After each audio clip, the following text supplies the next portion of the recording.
Chapter 790, Glaring, L believe Xian is being completely reasonable. Let's maintain a respectful tone, shall we? There are numerous monks present who can serve as witnesses, if needed, Ms. Fang interjected. Madame Qiao, unable to counter the arguments of First Madam and Ms.Mi Jr. due to their higher social status, felt a surge of anger and shame. Her face turned sour as she replied, "I'm simply teaching my own daughter a lesson. What is the meaning behind all of this?" Ms. Fang snorted in response, "Xian is my daughter-in-law, and I am defending her. Before you attempt to teach your daughter a lesson, perhaps you should learn the complete truth first. You initiated everything without knowing the full story. Madam Qiao, please calm down. Let's hear the entire account first. I warn everyone that any interruptions will result in removal from this discussion." Madam Qiao struggled to contain her anger. Though furious, Ms.Mi Jr. refrained from provoking any further. Both women glared coldly at Xian, awaiting her testimony. Xian lowered her gaze and began recounting the events, starting with Yuezheng Ting's invitation, their meeting in the temple and back mountains, her fall from the mountains, and waking up to witness the recent incident. Xian provided a detailed account of the events, leaving no stone unturned. First Madam couldn't help but cast a disapproving look at Xian. This child was quite audacious. Despite being aware of Yuezheng Ting's dislike for her and her sister's mischievous nature, she still decided to attend their gathering alone. Such boldness! Ms. Fang also furrowed her brow at Xian, clearly showing her disapproval of the decision. "Are you injured?" both ladies asked simultaneously, turning their attention to Xian. Feeling touched by their concern, Xian smiled and shook her head slightly. "My left arm is a bit sore, but other than that, I'm fine. I've already sent someone to fetch a doctor. They should be here soon." "Just wait for a little while," First Madam assured her. "Thank you, Aunt." First Madam sneered and shifted her gaze towards Qiao. "Now it's your turn. Do you have any objections to what Xian has said?" Qiao was taken aback. Qiao felt the piercing gaze of her lineal mother on her. She wondered if it was just her imagination, but she couldn't shake off the feeling of impending doom. She was certain that she was doomed. Although something had happened to Qiao Wei, she was unscathed. How could she ever defend herself against the accusations that she hadn't taken good care of her younger sister? Her lineal mother would not believe it was a mere accident and would blame her for negligence. Qiao had no grounds to refute Xian's account. It was true that they had invited her to their home and proposed a visit to Liulang Temple. Yuezheng Ting had arranged for lunch and a clean yard for their rest. They had attempted to conceal their ulterior motives by pretending it was a pilgrimage to pay tribute to the Buddha. But those arrangements served as evidence that they had invited Xian for this visit. They couldn't deny it. Moreover, Xian had fallen off the mountain first. That was a fact. Apart from this, Xian didn't provide any further details. She didn't even mention being pushed off the mountains. Qiao trembled, her head hung low as she sobbed. "I don't know, I truly don't know anything." She couldn't tarnish Xian's reputation or set her up. She didn't dare to do so, and she couldn't claim ignorance either. Their current circumstances were different. She wouldn't be able to unjustly frame or falsely accuse Xian because their biological mother wouldn't allow her to defend herself. Chapter 791. Qiao's jealousy. The lineal mother only sought an outlet for her anger, regardless of how baseless and ridiculous that excuse might be. However, it was evident that the old tactic wouldn't work this time. First Madam and Ms. Fang were determined to prevent Xian from being wrongly accused. Even Madame Qiao couldn't exert control over these two women. Qiao felt a mix of envy and bitterness. Xian seemed to be protected by an impenetrable shield, stronger than her own. Inwardly sneering, First Madam decided not to press Qiao further. She let out a sigh and said emotionally, "The child must have been frightened. Let's leave her be. Elder Miss Qiao, it's your turn." Qiao Wei had been eagerly awaiting her moment. She glared at Xian and asserted, "It must have been Xian who framed us." "Oh no. I don't know how she did it, but it must have been her. Why else would we all fall? It was her doing." Yuezheng Ting chimed in with a gleam in her eyes. Sister Qiao Wei is absolutely right. Xian must have set us up. Xian sneered in response. I'm genuinely curious about that as well. But you've given me a reminder. I didn't plan on mentioning this, but your maids actually pushed me from behind. I'm not sure how you fell, but maybe it was because you weren't accustomed to the mountains, and in your confusion, you tripped each other and fell as a group. Doesn't that seem plausible? Sister, your absurdity knows no bounds. Are you suggesting that I should be wrongly convicted regardless of whether I'm guilty or innocent? Xian retorted. You're lying. Xian, how dare you defy me? Qiao Wei snapped angrily. Qiao Wei had always been the dominant figure in the family, thanks to Madame Qiao's excessive doting. She believed that her words held absolute authority. Even if she claimed that the sun was square, both Xian and Xiao would have no choice but to nod in agreement, rather than challenge her. For a long time, Qiao Wei had been adept at manipulating Xian and Xiao to bend to her will. But now, Xian had slipped from her grasp. Xian staunchly contradicted her, exposing her humiliation for all to see. Furious and ashamed, Qiao Wei couldn't tolerate it any longer.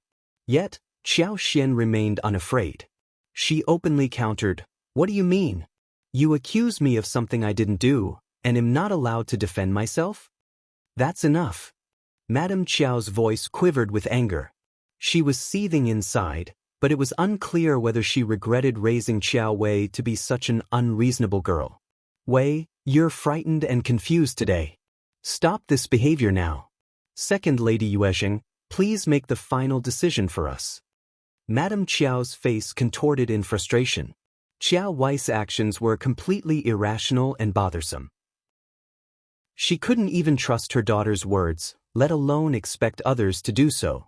On the other hand, Xian was remarkably composed and logical. Madame Qiao couldn't help but regret allowing this troublesome girl to survive. Why hadn't she taken care of her from the very beginning? First Madame continued to provoke her.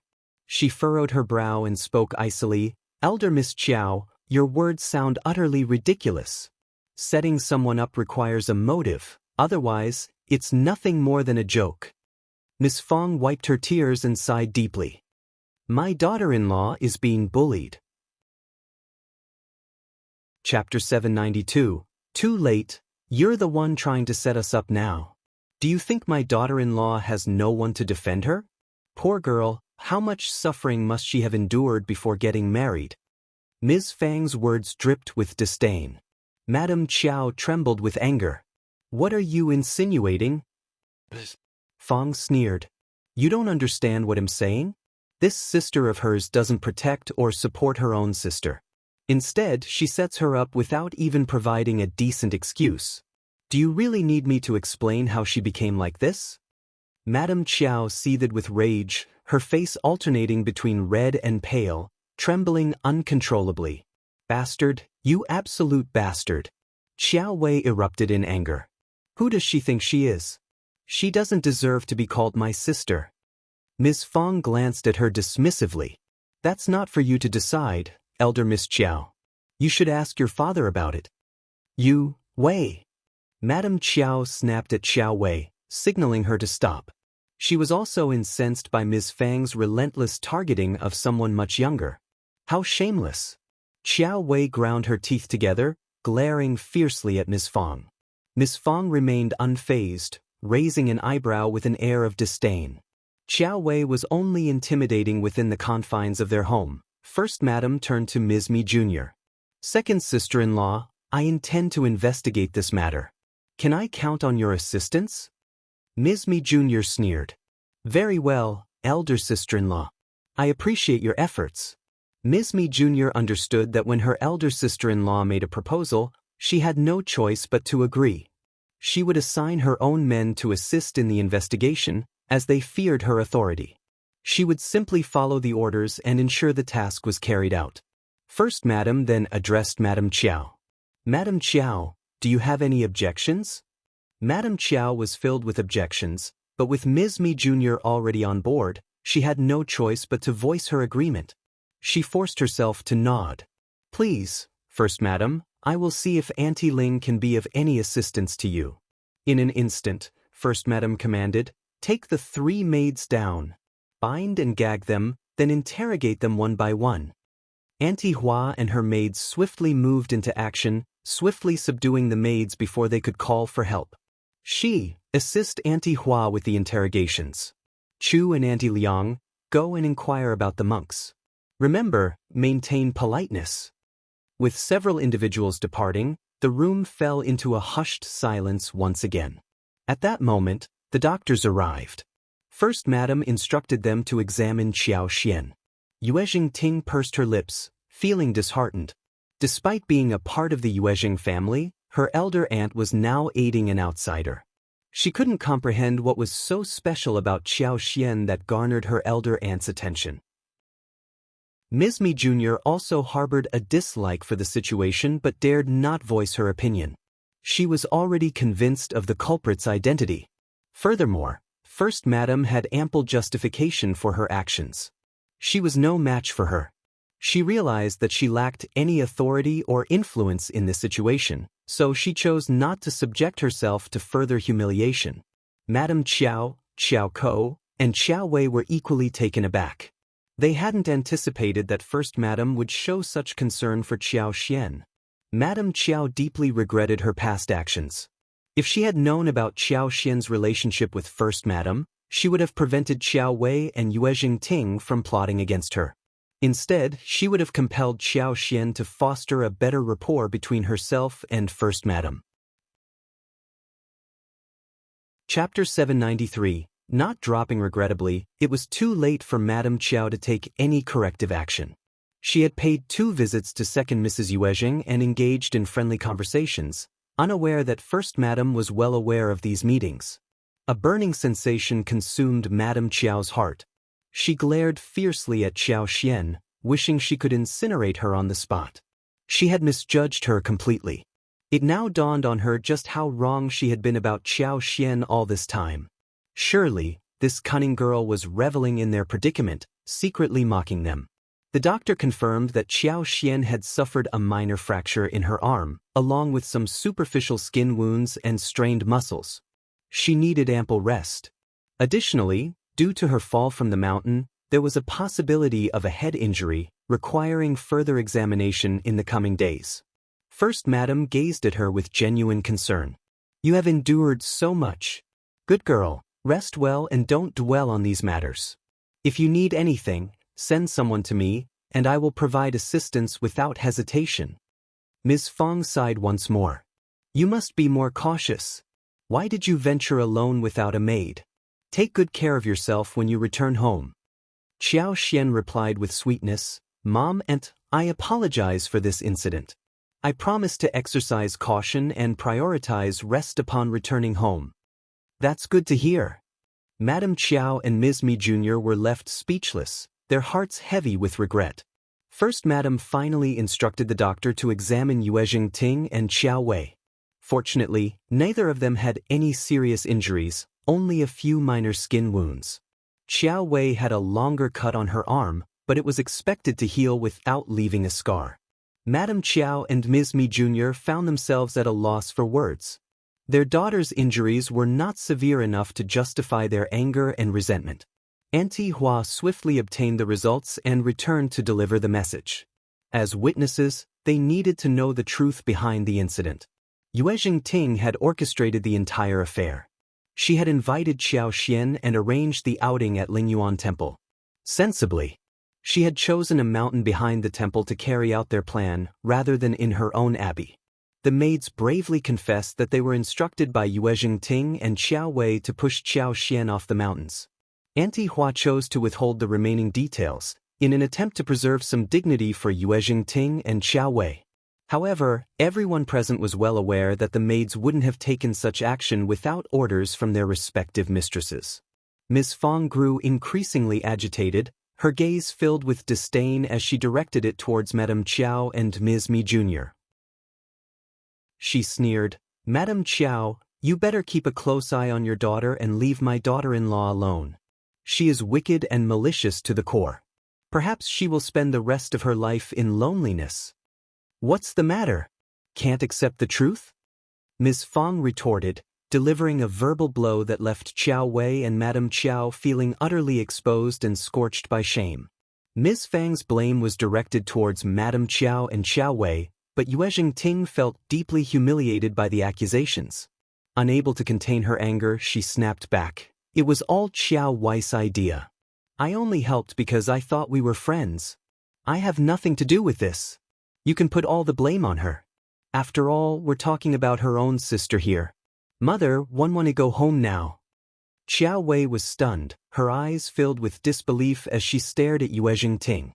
It was you, Madame Qiao swiftly intervened, interrupting Qiao Wei and restraining her own overwhelming frustration. She spoke with a dark tone. Qiao Wei has always been shielded under my protection.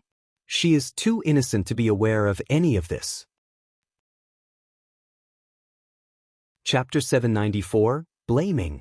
But she is not out to do anything evil, like setting up sisters. It must have been the maid who persuaded her to do so. The maid grew up with her miss, and her miss adores her deeply. She even tried to turn me against her a few days ago, so I lectured Wei. I thought she had changed herself, but apparently, she came up with a new idea like this. I will definitely punish her now. How terrible! Xian, Madame Qiao tried to present herself as friendly. You are a very kind-hearted and understanding girl, and you barely need our care. Your sister is misguided, and I hope you can find it in your heart to forgive her. Qiao Wei clenched her hand tightly, feeling the stinging pain. She bit her lip, consumed by distress. Since when did she have to beg Qiao Xian for forgiveness? Qiao Wei's heart ached, overwhelmed by the sheer humiliation of the situation. She couldn't comprehend what was happening. Was it all just a terrible dream? This person, who didn't even dare meet her gaze and whom she could lecture and strike as she pleased, was now someone she had to plead for forgiveness from? Qiao Xian was being defended and protected, and even her mother felt the need to bow to her. Tears welled up in Qiao Wei's eyes, cascading down her cheeks uncontrollably. She felt a rush of humiliation and hastily wiped them away, trying to conceal her vulnerability. Concerned, Madame Qiao interjected, Xian, your sister is crying because she feels remorse. But she wasn't. Her tears were born out of anger. The blades of humiliation struck Qiao Wei's heart, causing her face to flush with heat. The amalgamation of anger, humiliation, sadness, and embarrassment became unbearable. Overwhelmed, she sought solace in Madame Qiao's embrace, her sobs echoing with pain. Madame Qiao comforted her, secretly berating Qiao Xian in her thoughts.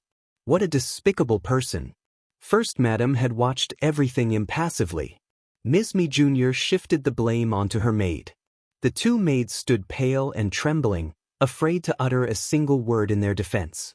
Their lives were at the mercy of their mistresses, and any opposition could cost them dearly. But for young maids, they might even suffer a lot before they die. Qiao Xian chimed in. Aunt, now that we have identified the culprits, please make a decision. It was the maids who coerced them. As long as Yuezheng Ting and Qiao Wei insisted that the maids acted of their own volition, no one would have concrete evidence to prove otherwise, although everyone was well aware of the truth. First Madame could certainly pressure the maids to reveal the true mastermind, but Qiao Xian didn't want that to happen. She and the Qiao family could part ways. However, First Madame didn't have to sever ties with the extended family for the sake of an outsider like Qiao Xian. If news of the incident spread, it would cast her in a negative light, implying she was petty. After all, she was unharmed, wasn't she? Qiao Wei and Yuezheng Ting had already suffered reputational damage, which was worse than Qiao Xian's situation. People tend to sympathize with those who have endured greater suffering, sadly reflecting the nature of society. As the wife of the provincial champion, Shao Yunduan had a promising future. Qiao Xian hadn't sustained any serious injuries or even been frightened, so she could gracefully withdraw and preserve her good reputation. That would be preferable, wouldn't it? Qiao Xian's words implicitly confirmed her agreement to hold the maids responsible. First Madame comprehended her intention and couldn't help but inwardly sigh. This child was truly perceptive. Sister-in-law, Li is Ting's maid. Do you believe Ting should also bear some responsibility? Chapter 795. Compensations. Mi Jr. gritted her teeth. Yes. Then how do you plan to make amends? Ms.Mi Jr.'s eyes widened. Another compensation? She had already sacrificed 10,000 liang, and now she was being asked for more? B0x. Calm First Madam spoke up. Xian was fortunate not to encounter any harm. However, the maids did attempt to harm her. If something had actually happened, do you think a mere maid would have sufficed to resolve the matter? Xian is the wife of the provincial champion, and provincial champion Shao happens to be a close friend of young Master Xie, who is Daoist of the Xie family. She was implying that if something had truly befallen Qiao Xian, Shao Yunduan might turn to the influential Xie family, who could delve deeper into the situation and involve more individuals than just the maid. After Shao Yunduan became the provincial champion, Yuezheng had proudly publicized their friendship. Shao Yunduan even received an invitation to visit the esteemed Xie family. The Xie family highly valued their association with a provincial champion, and Yuezheng had always spoken highly of him. Under the weight of First Madam's influence, Ms.Mi Jr. quickly retreated. Elle will compensate Mrs. Shao with 5,000 liang for the trouble she encountered. Only 5,000? What about 8,000? Just 8,000? 10,000 then? Isn't that enough? Is a mere 10,000 enough for attempted murder? Ms.Mi Jr.'s fury intensified, causing her heart to ache. Then state the amount. 50,000 liang. What? First Madam stated the sum calmly, nearly choking Ms.Mi Jr. with the weight of it. Madame Qiao and her daughters were all taken aback, stunned by the staggering figure. Qiao Wei felt tears welling up, unable to comprehend the magnitude of 50,000 liang. Qiao Ko's eyes darted to Qiao Xian, a mix of jealousy and envy coursing through her. 50,000 liang? That was an exorbitant sum. While they might not be able to afford such an amount, the compensation would certainly be substantial. How fortunate was this detestable woman to receive such staunch defense from First Madam. Though the Yuezheng family possessed wealth, Ms.Mi Jr. herself had limited resources. She sneered, "Why not just rob me outright, elder sister-in-law?" First Madam inwardly responded, "Yes, I am essentially robbing you. So what? I've already told you, Xian is the wife of the provincial champion." She was not some obscure figure. She held the esteemed title of the provincial champion's wife. Her young husband had achieved the remarkable feat of becoming a provincial champion in his very first attempt at the examination, an incredibly rare accomplishment. He possessed a bright and promising future. However, her husband would never tolerate his wife being framed and almost killed by someone from the Yuezheng family. Unless they offered the most sincere apology and took into consideration the implications for First Madam and Yuezheng Shao, they would not let this matter go. Ms.Mi Jr. found herself at a loss for words, growing increasingly irritated. "But I don't have that much cash. That is not my concern." In the end, Ms.Mi Jr. had no choice but to reluctantly agree to provide the cash to Qiao Xian within 3 days. First Madam added, "You must also offer a formal apology." "What?" Ms.Mi Jr. exclaimed, "Elder sister-in-law, this is going too far." First Madam shot her a cold glance. "You made a mistake, and yet you are unwilling to apologize? Either you or Ting will suffice." Yuezheng Ting had already been silenced by fear. She dared not make a move or defend herself, keeping her head lowered as if oblivious to the proceedings. Elder Aunt was the person she feared the most. Elder Aunt had always disregarded petty matters. She paid no attention to their minor schemes and deceit. However, when she set her mind to something, no one could surpass her. Yuezheng Ting had been well aware of this for quite some time, but she was unwilling to apologize to Qiao Xian. It was utterly humiliating. She was a young girl who cherished her reputation and dignity. She couldn't bear the thought of losing face. Chapter 796, Ceasing Ms.Mi Jr. had a multitude of angry retorts on the tip of her tongue, but when First Madam emphasized Qiao Xian's status as the provincial champion's wife, She found herself unable to utter another word. Feeling conflicted and not wanting her daughter to bear any more pain, Ms.Mi Jr. reluctantly offered her apology. Xian was already quite content with the outcome. Without First Madam's intervention, she wouldn't have achieved such a favorable resolution. First Madam had pushed Ms.Mi Jr. to her limits, ensuring that she didn't harbor any ill feelings over the matter. Simultaneously, she did not want First Madam to become entangled in her own predicament. Xian graciously accepted the apology. And with that, the incident came to an end. B0X. Calm First Madam stated that if a similar incident were to occur in the future, they should report the entire matter to the appropriate governmental authorities. She felt too ashamed to continue serving as the mediator. These words weighed heavily on Ms.Mi Jr. and Yuezheng Ting's hearts. They were pained, yet startled as well. Once Ms.Mi Jr. had settled, it was Madame Qiao and Xiao Wei's turn to address the situation. First Madam gazed up at Madame Qiao, causing her to tremble involuntarily. She forced a smile. "We will discuss this further when we return home. I apologize for the inconvenience, First Madam." She insinuated that the matter was their own affair and there was no need for First Madam to interfere. First Madam and Xian shared a good relationship, and she was not easily swayed by Madame Qiao's words. Furthermore, Ms. Fong was on their side as well. Ms. Fong strongly disagreed with the suggestion. "I'll disagree, Madam-in-law. Even brothers settle matters fairly. Elder Miss Qiao's maid nearly killed my daughter-in-law, and I implore First Madam to arbitrate. She is known for her fairness, so please, First Madam, be the judge." A smile played on First Madam's lips. "Thank you for your support, Sister Fong.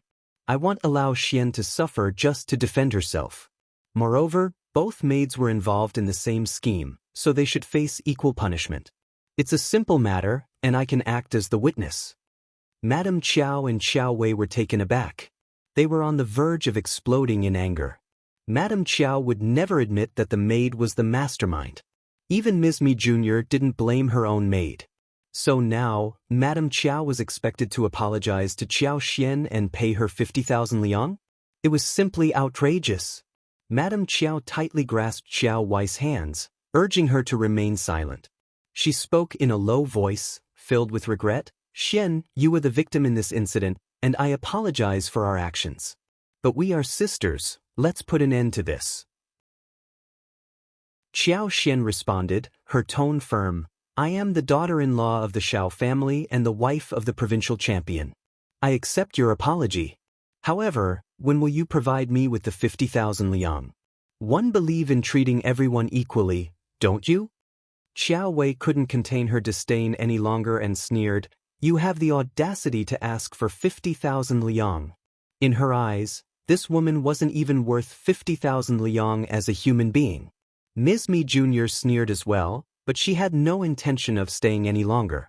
Moreover, with outsiders present, Madame Qiao would not be able to display her influence effectively. So she decided to leave with Yuezheng Ting and requested First Madam to accompany them. First Madam turned her attention to Xian. Xian exchanged a glance with her, nodding to indicate that it was fine. First Madam departed with Ms.Mi Jr. and Yuezheng Ting, creating a sense of relief in the room. With their departure, Madame Qiao, Xiao Wei, and Xiao Ko let out a collective sigh, finally feeling a sense of relaxation. Xiao Wei abandoned her pretense and locked her gaze onto Xian, sneering disdainfully. "Who do you think you are? The daughter of a lowly concubine. You are not even worth the position of a maid in front of my mother and me. What gives you the audacity to demand apologies and compensation from us? 50,000 liang? Do you truly have the nerve to ask for such a sum?"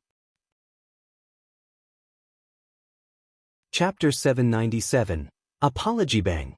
A loud noise resonated through the room as Ms. Fong slammed her hand on the table, causing the teacup to wobble and creating a startle for Madame Qiao and her daughter. "Elder Miss Qiao, you are truly despicable. How dare you? Why not? You should address me as your sister-in-law's mother. How dare you insult someone by calling them a low-class maid? I will inform my son and have him confront your father about this matter." You cannot bully people like this. Qiao Xian felt a warm surge of reassurance flowing through her heart. She gently held onto Ms. Fang's arm and whispered, "Mother, please calm down." B0X. Ms. Fang was genuinely furious. She sneered, "They believe they are superior to us. Well then, let's inform Yunduan and have him defend us. Mrs. In-law, we are family, and we can resolve this through discussion." Madame Qiao interjected, feeling a mix of anger and anxiety. She couldn't allow Ms. Fang to leave like this. If Shao Yunduan were to learn about the situation and inform the old master, Qiao Wei would undoubtedly face severe consequences. "Wei, apologize." "Mom." "Apologize now." Madame Qiao's voice snapped with authority. Qiao Wei clenched her lips tightly, unwilling to comply. Qiao Xian let out a disdainful snort and spoke calmly, "Mother, don't force your sister to do something against her will. 1 am accustomed to receiving apologies. But I am curious, when will you be returning the 50,000 liang to me?" Ms. Fang sneered in agreement. "Not a single penny less. Otherwise, I will have my son inquire about this with Officer Qiao." Madame Qiao's face contorted in frustration. "Qiao Xian, are you really going this far? Your father is returning to the capital soon, and Shao Yunduan will be taking the examination there. He is a stranger in that city, and aren't you considering the assistance your father could provide?" Qiao Xian sneered back. "These are separate matters. Are you attempting to threaten me, mother? Besides, as far as I know, my husband's examination will take place before father can even secure a transfer back to the capital. How would this so-called help work? You will be going back to the capital with your husband, won't you? And because of your interference, I wonder if you will bring trouble or aid to my husband." "Yes." Ms. Fang interjected sharply. "Stop with the sweet talk, and pay us what is owed." Ms. Fang hesitated for a moment upon hearing Madame Qiao's words, but as she listened further, she realized that Qiao Xian was correct in her assessment of Madame Qiao. Madame Qiao was not concerned about her son's well-being. She was instead causing him trouble. Madame Qiao grew increasingly annoyed and responded bluntly, "We don't have 50,000 liang at home. If you want it, go ask your father yourself." "In that case, I will do just that," Qiao Xian sneered. "And I will also ask Elder Aunt to document today's events so I can present it to my father. He shouldn't assume I am lying and let others distort the truth." Madame Qiao trembled with fury, her eyes filled with icy anger. "Ms. Qiao, don't worry. Duan will help you. My daughter-in-law will never be bullied, not even by her own mother's family. But don't underestimate us." Ms. Fang reassured Qiao Xian while pulling her away. "Let's stop wasting our time with them. They are nothing but irritants to me." Madame Qiao. After Qiao Xian departed with her mother-in-law, Madame Qiao, in a fit of anger, grabbed the teacups and hurled them at Qiao Ko, cursing, "Useless thing. Your sister is honest and straightforward, and I entrusted her to your care. Why do you always fail at everything?" Chapter 798. Jealousy. Qiao Ko trembled on her knees. "Mother, it's my fault. Oh, enough. No more tears." Madame Qiao snapped, silencing her daughter. Qiao Ko bit her lips, desperately trying to hold back her tears, but they continued to stream down her face. She couldn't control Qiao Wei or stop her from doing as she pleased. If she had the power to do so, it would be a different story altogether. But she was bound by the control her lineal mother had over her life. No matter how much pain she felt, she had to suppress it deep within. She couldn't even defend herself in front of her own father. B0X. Calm as she thought about Qiao Xian, her emotions welled up. Qiao Xian had endured far worse circumstances than she had, yet she had managed to rise above it all. She was now surrounded by people who protected and supported her, and her husband was a provincial champion. Jealousy consumed Qiao Ko's heart. With a resolute determination, she made up her mind to steal Qiao Wei's marriage. "Mom, do we really have to give that wretched woman 50,000 liang? No, never. She doesn't deserve a single thing." Qiao Ko declared vehemently, her eyes filled with envy and resentment. "Enough." Madame Qiao restrained herself from slapping Qiao Ko, but her voice was cold and cutting. "Shame on you. You've messed up everything." Qiao Wei interjected, feeling uneasy. Elle didn't expect this. Yuezheng Ting came up with the idea. She promised it would work, but how could I have known she'd be so useless? Madame Qiao closed her eyes and took a deep breath. Opening her eyes, she spoke slowly, "Join me to the Shao family today." Qiao Wei's expression changed. "Why?" "To apologize, of course." Madame Qiao replied firmly. "Listen carefully now. You must seek Qiao Xian's forgiveness, no matter what it takes. This way, she will never bring up the issue of compensation again." "Mother!" Qiao Wei was both surprised and furious. "Are you asking me to bow down to Qiao Xian?" "Yes." Madame Qiao didn't care about her daughter's mood anymore.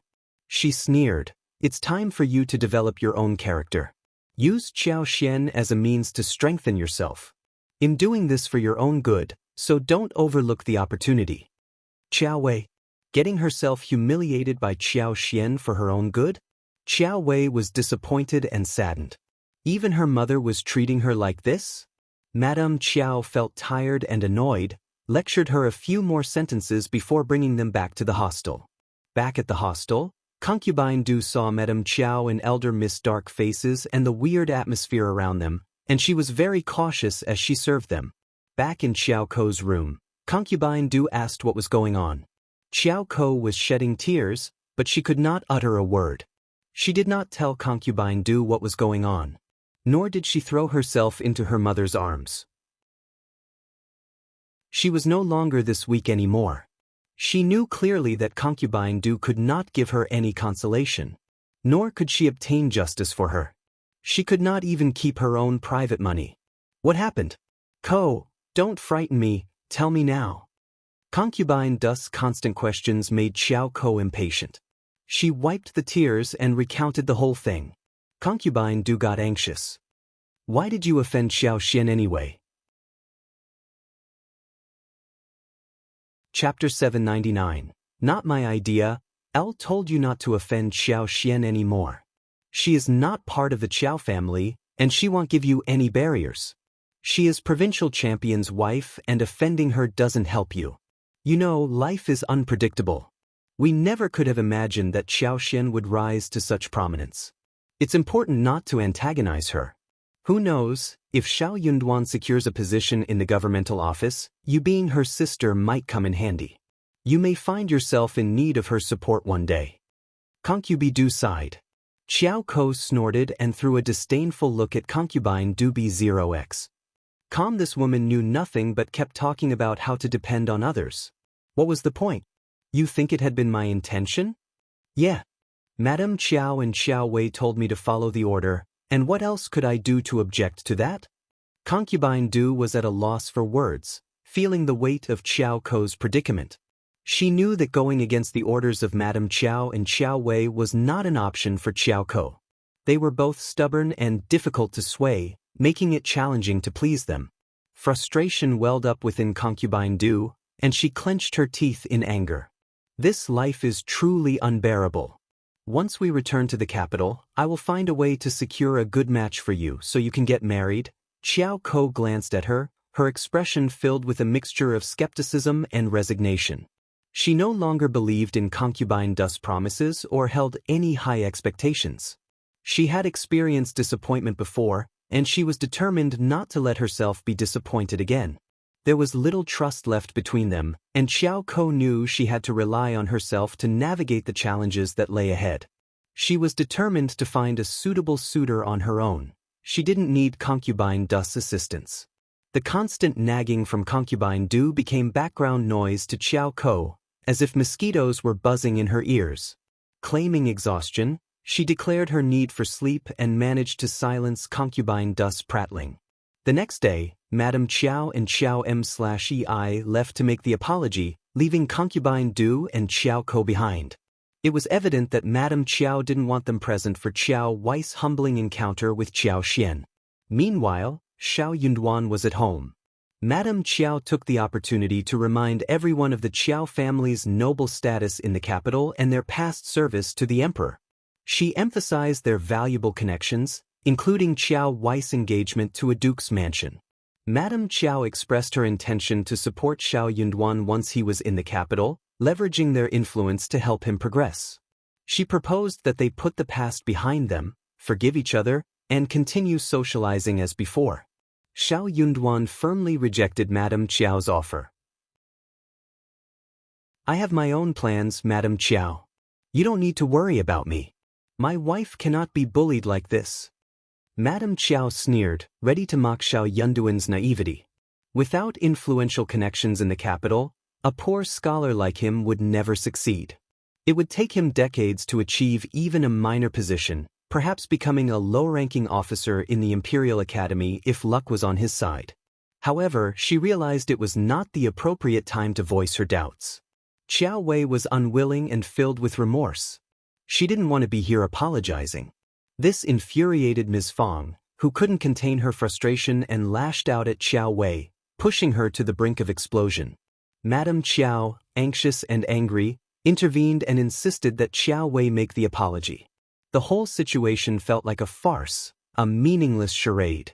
In the end, Madame Qiao promised to provide immediate compensation of 10,000 liang, with the remaining 4 to be repaid in the future. Chapter 800. No choice, however, the IOU note had to be written in Qiao Xian's handwriting. The note detailed the events of the previous day and explained the debt owed. Madame Qiao and Qiao Wei also left their fingerprints on the note as a sign of acknowledgement. Madame Qiao reluctantly agreed, fully aware that the note served as a bargaining chip in Qiao Xian's possession. Neither party expected the debt to be repaid, nor did they anticipate Qiao Xian to inquire about it. Madame Qiao had no choice but to accept the terms. In exchange, Qiao Xian promised not to tell the incident not be reported to the old master. B0x. Madame Qiao reluctantly agreed, with the condition that the money would be provided to Qiao Xian within 3 days after their return to the county. However, Madame Qiao only had 1,000 liang in cash. She had no alternative but to comply, understanding that if the old master were to find out, Qiao Wei would face punishment, and the old master would be deeply disappointed in her. She had maintained her reputation as a virtuous wife throughout her entire life, and she couldn't afford to tarnish it now, especially in the eyes of the old master. Her only hope was that her son would attain a high-ranking position and her daughter would become capable and accomplished. Only then would she have nothing to fear. However, she knew that such a day had not yet arrived. If the old master harbored any resentment towards her, her life would be miserable upon their return to the capital. The risk was too great to take. Madame Qiao and Qiao Wei were infuriated as they left Qiao Xian's residence. Upon their return to the hostel, Qiao Ko received further punishment in the form of slaps to her face. From that day forward, Madame Qiao never visited Qiao Xian again. However, she did encounter Ms.Mi Jr. once more, and after 2 days had passed, they all returned to the county. Qiao Wei would have normally confided in her father about the incident, but this time she remained silent. Madame Qiao warned her sternly, emphasizing the importance of keeping everything a secret, regardless of her doubts or dissatisfaction. Madame Qiao couldn't disclose the truth about whether or not Qiao Xian had helped. She also mentioned that the first madam had never been kind to Qiao Xian anyway. Furthermore, she added that the family was difficult to befriend due to their arrogance.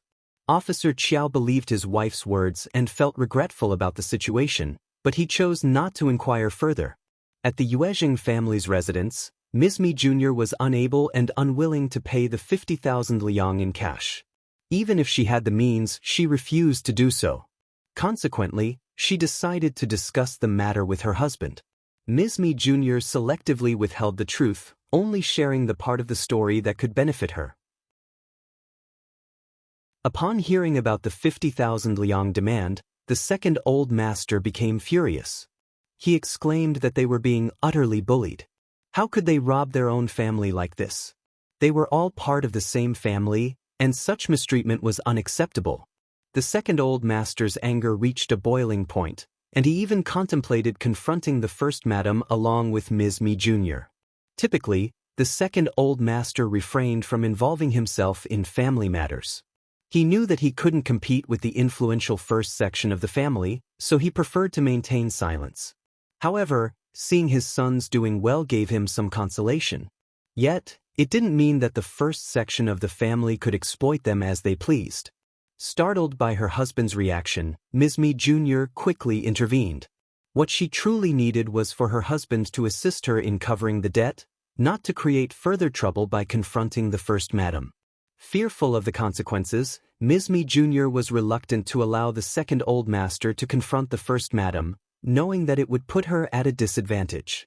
To avoid worsening the situation, Ms.Mi Jr. decided to adopt a more amicable approach. She attempted to convince the second old master not to pursue the matter any further.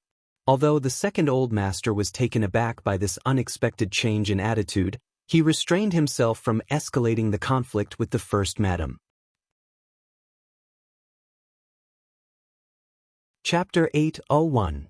Bad luck fueled by anger and a sense of injustice, the second old master couldn't simply let the matter go.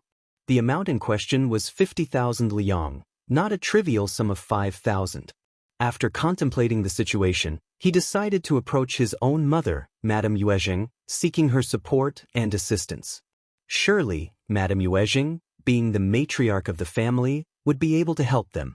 To gain Madame Yuezheng's sympathy, the second old master embellished the story, presenting it in a way that painted their family as victims of undue oppression. His intention was to provoke a strong reaction from Madame Yuezheng, hoping that she would stand up for them. Madame Yuezheng, who held a deep admiration for her second son's family, was well aware of their intelligence and capabilities. However, she couldn't deny that her elder son's family was competent. Furthermore, she couldn't muster much interest or concern when it came to her second son's lack of a male heir. As a result, she wasn't always inclined to defend them in every situation. B0x. However, Madame Yuezheng found her elder son's wife's demands excessive. Wanting to extract 50,000 liulang from the second section of the family seemed unjustifiably high. With a sense of urgency, Madame Yuezheng summoned both the first madam and Ms.Mi Jr. to her presence. Ms.Mi Jr. was filled with bitter frustration, never expecting that her husband would take such actions behind her back. The first madam proceeded to share the entire story, recounting how Yuezheng Ting had made an attempt on the life of the provincial champion's wife. Given the close relationship between the Xie family and the provincial champion Shao, with the Xie family considering him an honored guest and having a strong bond with their young master, it was highly unlikely that provincial champion Shao would forgive them without a substantial compensation of 50,000 liulang. Understanding the Xie family's influence and the importance of maintaining their connection, Madame Yuezheng contemplated whether Yuezheng Ting deserved severe punishment for her actions. Ms.Mi Jr. found herself in a difficult position, unable to defend her actions but weakly attempting to explain that it was the fault of a maid. Madame Yuezheng and the second old master were both taken aback by the revelations. The second old master's anger intensified as he glared at Ms.Mi Jr. "Why didn't you inform me of this earlier? This is not what you told me. Look at the mess you've created." Madame Yuezheng's brow furrowed. "That is your own fault. You should be capable enough to relay a story accurately, shouldn't you?" As a united family, there was no need for them to hide the truth. It was common knowledge that the maid acted under the instructions of Yuezheng Ting. Everyone was aware of this fact. Ms.Mi Jr. had no ground to argue. However, she found the demanded compensation excessive. She bitterly complained, "Ting made a mistake. It was all because of Elder Miss Qiao's influence. Elder Miss Qiao wanted to punish her sister out of jealousy for her better life. But Ting got dragged into it. I will tell Ting to cut ties with her. But mother, I don't have 50,000 liulang." The second old master sneered, "You can gather the cash yourself. I won't be able to help you." With those words, the second old master stormed off in anger, leaving Ms.Mi Jr. shocked and at a loss. He just left like that? What was she supposed to do now? "Mother!" Ms.Mi Jr. turned to Madame Yuezheng, tears welling up in her eyes. Madame Yuezheng frowned. She couldn't simply let it go. Nor could she expect her elder son's wife to provide the funds. That was out of the question. Moreover, She believed that Ms.Mi Jr. deserved to be punished. While it was possible that elder Miss Qiao held a grudge against her sister, it didn't necessarily mean that Yuezheng Ting had no involvement. Perhaps Ms.Mi Jr. was also implicated in some way. Madame Yuezheng had no interest in delving into the matter with Ms.Mi Jr. She understood everything implicitly. Chapter 802, Compensation. L will pay 30,000 liang for you, and you will take care of the rest. Madame Yuezheng, having considerable wealth, instructed her servant to bring 30,000 liang in cash and handed it directly to First Madam. First Madam had no objections to this arrangement. Madame Yuezheng had her own personal funds, and she was free to allocate them as she pleased, as long as she wasn't forced to dip into the shared savings of the family. The first section of the family did not require Madame Yuezheng's assistance in this manner. B0x. Second sister-in-law, should I have my people collect the remaining amount now or tomorrow? Asked First Madam, indicating that they would retrieve the money the following day. Ms.Mi Jr. became infuriated and responded bitterly, L will send my people to deliver it to you, elder sister-in-law. Very well. I will be waiting. Bah. Ms.Mi Jr. had 20,000 liang in cash, but it was a substantial portion of her personal savings. Reluctantly, she gathered the cash and requested Auntie Ling to arrange for its prompt delivery. She wanted to put this matter behind her as quickly as possible. Meanwhile, First Madam added some exquisite brocades that her son had gifted to her the previous year, along with a set of beautiful ornaments, to the presents she was taking to the Shao family. She personally headed there to deliver the gifts. Xian had no intention of accepting First Madam's presents, but she insisted with a smile, saying, I am your aunt, and this is a gesture to help you feel more at ease. I have plenty of these items stored away. Xian smiled appreciatively and accepted all the gifts. First Madam engaged in small talk with Xian for a while before advising, you should discuss the management of your lands with the estate manager so they can take care of them in your absence. It's time for you to return home as soon as possible. Shao will handle everything else for you. When you visit next time, you can evaluate and select any preferred managers and page boys to keep here. Perceiving Xian's confusion, First Madam responded with a sigh and a smile. Ting and your sister found themselves in a compromising situation with two men in broad daylight. Just wait and see, the rumor mill will undoubtedly spread. People will mock us and they won't know how to handle it. I have always been the one to clean up their messes, but this time, I'm staying out of it. It's a lesson they need to learn from. That's why it's best for you to leave soon and distance yourself from this situation. First Madam had no daughters who needed to secure marriage alliances, and her granddaughter was still too young to worry about such matters. Furthermore, the two branches of the family were distinct entities. People wouldn't be foolish enough to hold the first section of the family accountable for the misdeeds of the second section. If anyone dared to think otherwise, the first section of the family would simply disregard them. Xian suddenly grasped the underlying dynamics. Indeed, she was tangentially involved, and staying here for too long would only invite unnecessary trouble upon herself.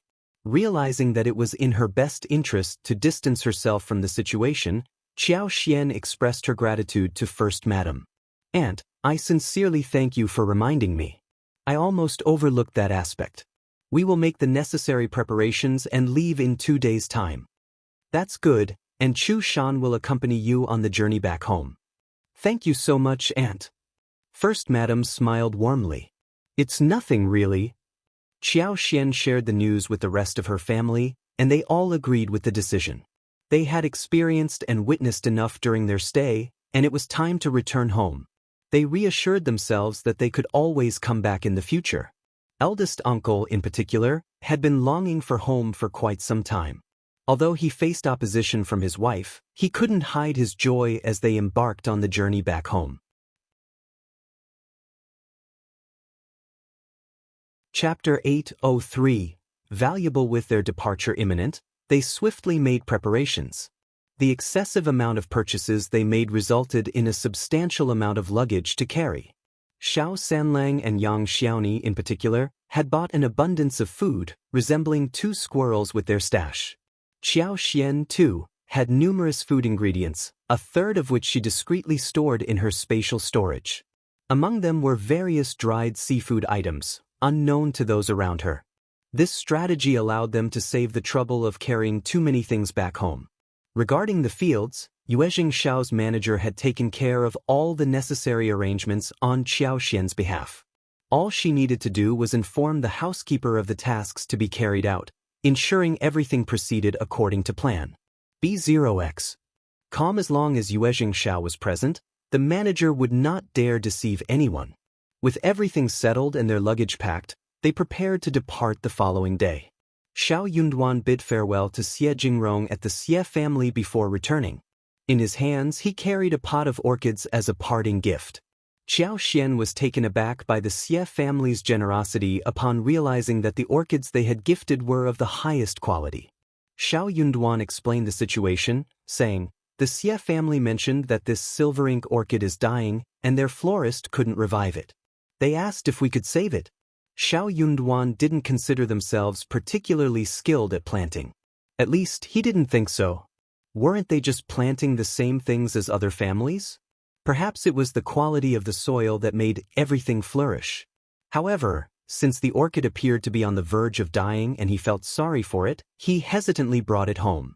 Shao Yunduan decided to find a suitable pot to replant the orchid and placed it near the spring in Qiao Xian's garden. The spring's water could moisten the grass and trees, offering a chance for the flower to be saved.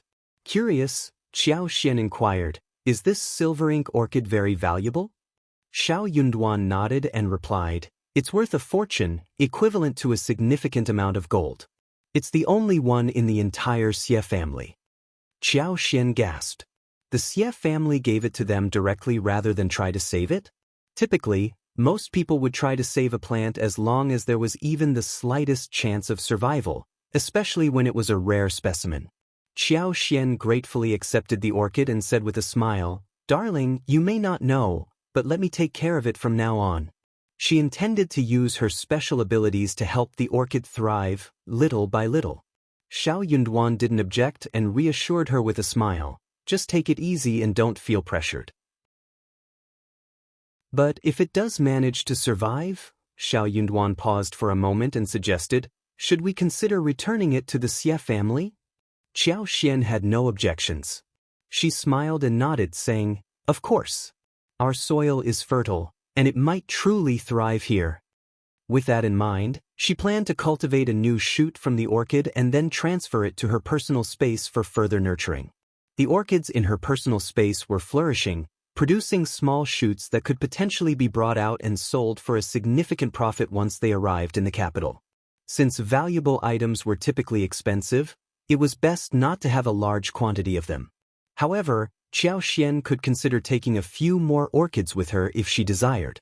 Orchids thrived exceptionally well in her personal space. Carrying the precious orchid with her, Qiao Xian and her family embarked on their journey back home the next morning. Chapter 804. Accompany. The family returned home one day before Madame Qiao and her entourage did, and the once cold house became lively once again. Although Shao Dalong and Ms. Su were not present, they were not forgotten. They received numerous gifts from Ms. Fang, including materials for clothes, needlework supplies, and food and clothing for the children. Qiao Xian and Yang Xiaoni also prepared presents for Ms. Su. Yang Xiaoni gave her a variety of pastries, nuts, and snacks, while Qiao Xian gifted her a set of cosmetics and a pair of beautiful gold hairpins. Tao Tao also contributed by giving her a set of threads and needles. Ms. Su was overjoyed to receive these gifts. Upon their return, Shao Yunduan went to check on the progress of the school construction. B0x. Calm. The land officer and elderly men from the clan were overseeing the construction, and everything was going well. The entire village was pleased to offer their assistance, making it a collaborative effort. Each household actively participated in the work. The school was expected to be completed within 10 to 20 days. Following that, there would be the installation of furniture, hiring of teachers, and all other necessary arrangements. Everything was proceeding smoothly. Liulang and Qiao were fully occupied with making lipsticks. They would create a set whenever a flower bloomed. As the rose flowers gradually diminished, there were fewer osmanthus and chrysanthemums available for making lipsticks. In about 2 weeks, the lipstick production would be temporarily halted. Xiao mentioned that she could provide another set of around 1,000 lipsticks to Yuezheng Shao in the coming days. Additionally, she planned to deliver a batch of snow fungus and mushrooms before the new year. Furthermore, Xiao contemplated hiring people to cultivate the field adjacent to the flower land she intended to purchase. This expansion would allow villagers to sell, rent, and exchange the land. She had no intentions of allocating more space for lipstick production as their current position was already advantageous. Considering their position in the village, this plan should be straightforward. It was evident that if the flower field expanded, her sisters-in-law and maids would not have enough spare hands to manage it. Therefore, Xiao contemplated selecting a few intelligent and dependable girls to assist them. There was no need for Xiao to keep the flower field a secret anymore. She could now hire people from the village to plant flower seeds, remove grass, trim, and extract honey. Her family was strong enough to protect their own lipstick property. Xiao shared this idea with Shao Yunduan, who wholeheartedly agreed. "Let's make all the arrangements before the new year," he suggested. "After the new year, I will be heading to the capital for the examination, and one hope you can accompany me." Shao Yunduan had grown accustomed to having Xiao by his side. It wasn't just about taking care of him, but also providing him with a sense of security. The couple spent their time talking, strolling, and exploring. They enjoyed going sightseeing and shopping together. Shao Yunduan was overjoyed to see Xiao searching for various ingredients and picking out small items, as well as visiting bookstores with him. The thought of going to the capital alone and being separated from her was unbearable for him. Xiao also had her own intentions. She wanted to prevent him from being swayed by others as a son-in-law. She wanted to see if he would remain devoted to her after achieving success. However, this was a natural expectation, a quiet waiting and companionship, rather than intentional tests.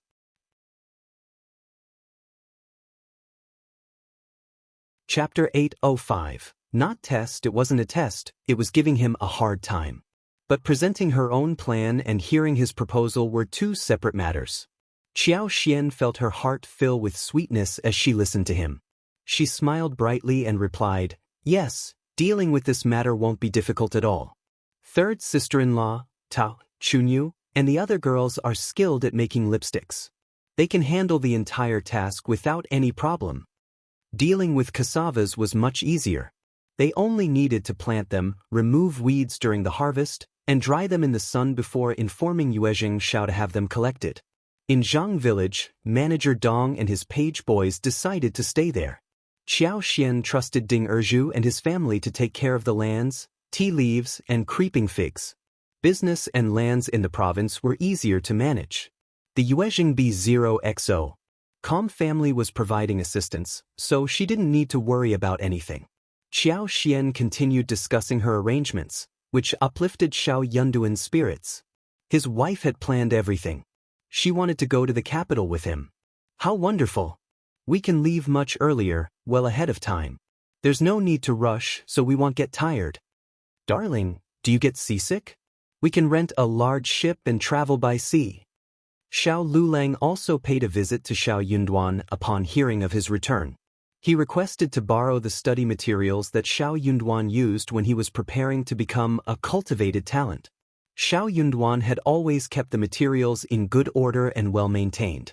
Initially, he had planned to keep them as souvenirs, but if Shao Liulang wanted to borrow them, he was generous enough to share them. The only condition was that Shao Liulang took good care of them and returned them when he was finished. Shao Liulang nodded and agreed, even expressing his gratitude before leaving. Ms. Fong was taken aback by Shao Liulang's reaction. She had expected him to cause a fuss. "Yunduan, what's going on with Liulang? He's acting so strangely," she exclaimed. Xiao couldn't help but suppress her laughter.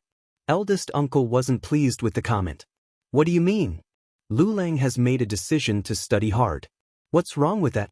It's a good thing, he said, surprised and pleased by his nephew's behavior. Liulang was incredibly intelligent, and if he applied himself, he would surely succeed in the imperial examination as well. The Shao family would have 2 advanced scholars and recommended men. Ms. Fang rolled her eyes and had no interest in arguing with him. She couldn't shake off the feeling that Xiao Lulang's behavior was unusual. Xiao Yunduan and Xiao Xian exchanged a glance, sensing the same sentiment as Ms. Fang. It's all right, Mom. I believe my cousin must have thought it through. If he wants to work hard, it's a positive thing, Xiao Yunduan reassured her. Really? Don't worry, Mom. Yes, you're right. It's good to have you here. You're just biased against him. How can you think that way? I have my reasons based on what he has said before. What's wrong with being cautious? You shouldn't be like this. Let's wait and see. The fox may grow gray but never good. We'll see how long he can hold on. The couple engaged in a heated argument. Well, they were free to argue if they wished. Xiao Yunduan had no intention of intervening in his parents' dispute. He held Xiao Xian's hand and said, "Let's go." Xiao Xian smiled and they returned to their own courtyard. Do you think your cousin is acting strangely?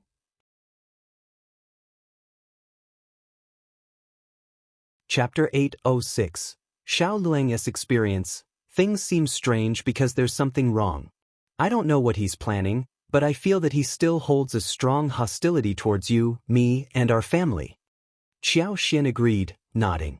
Yeah, that is true. I think you are right. I find him looking really strange, as if he had been stimulated. Stimulated? Xiao Yunduan was perplexed, although he shared Xiao Xian's sentiment. What could have possibly triggered such stimulation? If it was because of the provincial champion title he had earned, but that was a long time ago. B0XO. What else could have gone wrong? The departure of the Zhao family wasn't considered a factor by either of them. Moreover, Xiao Liulang and the Zhao family weren't particularly close. Unaware of Xiao Lulang's misunderstanding of Zhao Ming's intentions, the couple assumed that Xiao Liulang resented them for their involvement in his relationship with Zhao Ming. Let's not dwell on it, Xiao Yunduan said. As long as he keeps his distance from our family, we'll leave him be.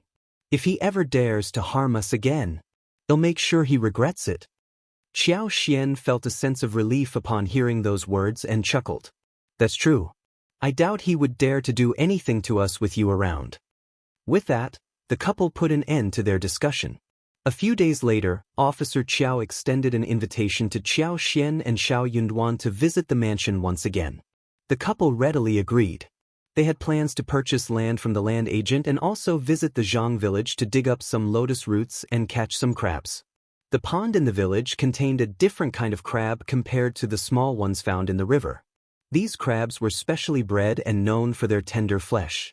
The crabs could be prepared in various ways, such as steamed, fried, or used in dishes like tofu stew and steamed buns. All of them were expected to be incredibly delicious. This time, Qiao Wei, Concubine Du, and Qiao Ko were absent. However, Madame Qiao maintained her pleasant and friendly demeanor, wearing a pleasant smile. On the other hand, Officer Qiao seemed less pleased. Madame Qiao was worried that Xiao Xian might reveal what happened at Lingyuan Temple out of anger, so she coughed and redirected the conversation. Xian, we invited you here to discuss the matter of lipsticks. You are the one who makes them, right? Madame Qiao was being straightforward about the lipsticks. It was not a secret anymore since Ms.Mi Jr. had informed her about it. She had every right to bring it up for discussion. What Madame Qiao was unaware of was that Ms.Mi Jr. had not obtained any evidence. Xiao Xian was certain about this, although there wasn't much evidence to begin with. But none of that mattered to Xiao Xian. Whether or not Madame Qiao knew about it was inconsequential. It was better to address it now rather than later, after Xiao Yunduan had left for the capital examination, when things could have gotten worse. Upon hearing this, Officer Qiao interjected, "You've been making lipsticks since last year, right? Why didn't you inform us about it? Were you planning to keep it hidden from us forever if your mother hadn't found out? If you had told us, I would have arranged for someone to promote this business and increase the production volume." Madame Qiao spoke gently, Don't be angry, old master. We are also at fault for not asking them about it. If we had inquired, we would have known about it earlier. But it's never too late now, is it? Madame Qiao sneered. She knew how to manipulate her husband with his personality. He wouldn't let go of such a lucrative opportunity. She didn't need to do anything except sit back and watch the drama unfold. Qiao Xin replied, Father, what you don't know is that young Master Yuezheng entered into a deal with us because he trusted my husband. And it was my sister-in-law who discovered the formula, so young Master Yuezheng has been working closely with us. He even hired people to improve the formula.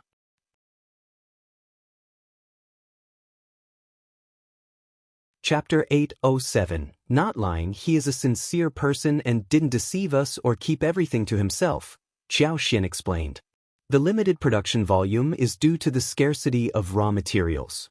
Young Master Yuezheng doesn't want the source to be revealed, so he has kept it concealed and asked us to do the same. We signed a contract with strict penalties for any breach. That's why we are cautious about spreading the information. Now we have a significant volume of lipsticks, but we can't openly disclose it. Mother, I'm curious, how did you find out about this? County Magistrate Qiao was skeptical. Are you telling the truth? Shao Yunduan nodded in agreement. Yes. B0XO. Calm he would deal with the lies once they returned home. He was frustrated with his father-in-law. He always complained about not sharing things that brought profits, but if they had done so, they would have risked losing everything. County Magistrate Qiao hesitated. Qiao Xian seemed resolute, so he didn't think she was lying.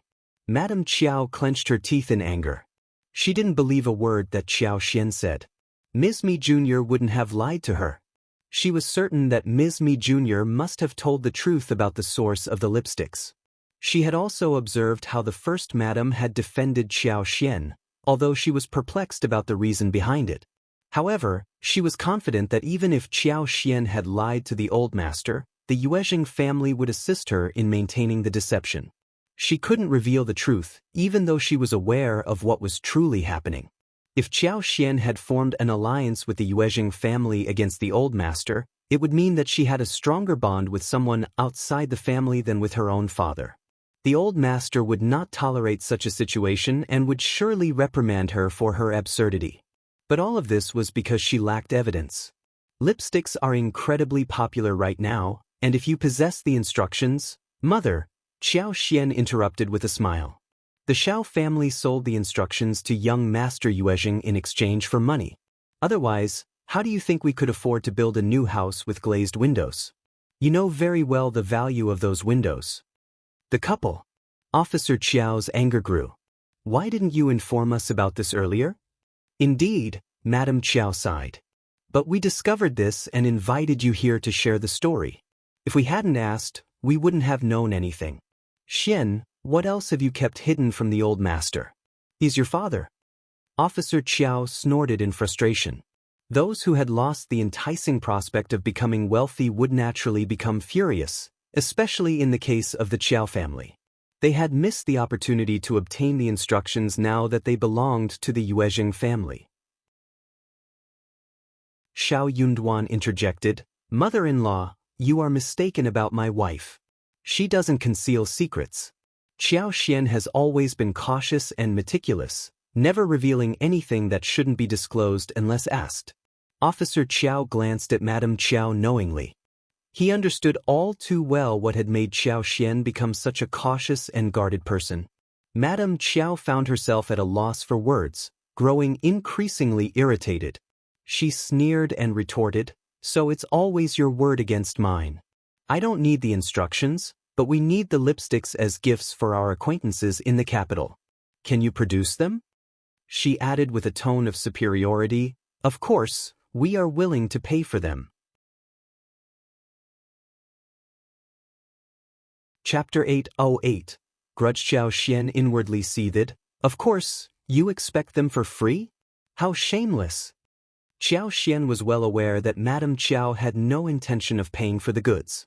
She was attempting to take advantage of being Qiao Xian's parents, expecting free items. But if she refused to provide anything in return, what options did they have? Steal from her? Officer Qiao chimed in. These are exquisite and sought-after items. The noble ladies in the capital are knowledgeable and eager for something new. Giving us 300 or 500 units for New Year presents delivered to the capital is nothing, right?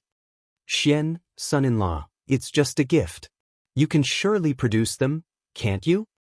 Officer Qiao always found ways to justify Qiao Xian and Shao Yunduan, trying to help them escape from difficult situations. However, there was a limit to his patience. B0XO. He had also heard that the lipsticks were incredibly popular among the ladies in the province, and even noble and wealthy women were craving them. So if they could use them as gifts for their trip to the capital, it would be a wonderful thing, wouldn't it? Oh yes, he suddenly recalled something and added, young Master Yuezheng also has some limited editions, right? Get me 2 sets. Qiao Xian and Shao Yunduan. Father-in-law, I apologize if it seemed like I was intentionally provoking you. However, the limited versions of the lipsticks have already been reserved by noble ladies. The remaining ones are ordinary ones, and we don't have the authority to sell them. Everything regarding the distribution and contracts is managed by Brother Yuezheng. Qiao Xian smiled, observing her father's pale face. My husband is correct. The Yuezheng family is a prominent business family, and they ensure there are no loopholes for unauthorized access. While we maintain a good relationship with them, we maintain a clear distinction between personal matters and business affairs. Officer Qiao couldn't contain his anger any longer. How dare you, he snapped. You're purposely trying to provoke me. What if I insist on obtaining them no matter what? I'm sorry, father-in-law, but I can't provide them for you. It's already quite cold, and the lipstick production is not suitable during this season. Besides, there won't be many available in any case. You! Officer Qiao was fuming. Madame Qiao chimed in, fueling the conversation in a seemingly gentle manner. Old master, please don't be angry. Xian and our son-in-law are honest individuals who uphold their promises. Officer Qiao's anger intensified. But I am their father and father-in-law. Am I inferior to an outsider? Xian, apologize to your father. You are father and daughter, and we can discuss everything together. Madame Qiao urged, trying to mediate the situation. Madame Qiao turned to Qiao Xian. Officer Qiao sneered. Discussing everything? But since when would a father need to discuss anything? A daughter should always obey her father's words, or she was considered unruly. Qiao Xian remained composed, unaffected by her father's anger. Whether the couple was putting on a show or genuinely expressing their stance, it didn't matter to her. She simply didn't care. She wished her father would become so angry that he would disown her. She felt that she had nothing to lose and was not afraid of any consequences.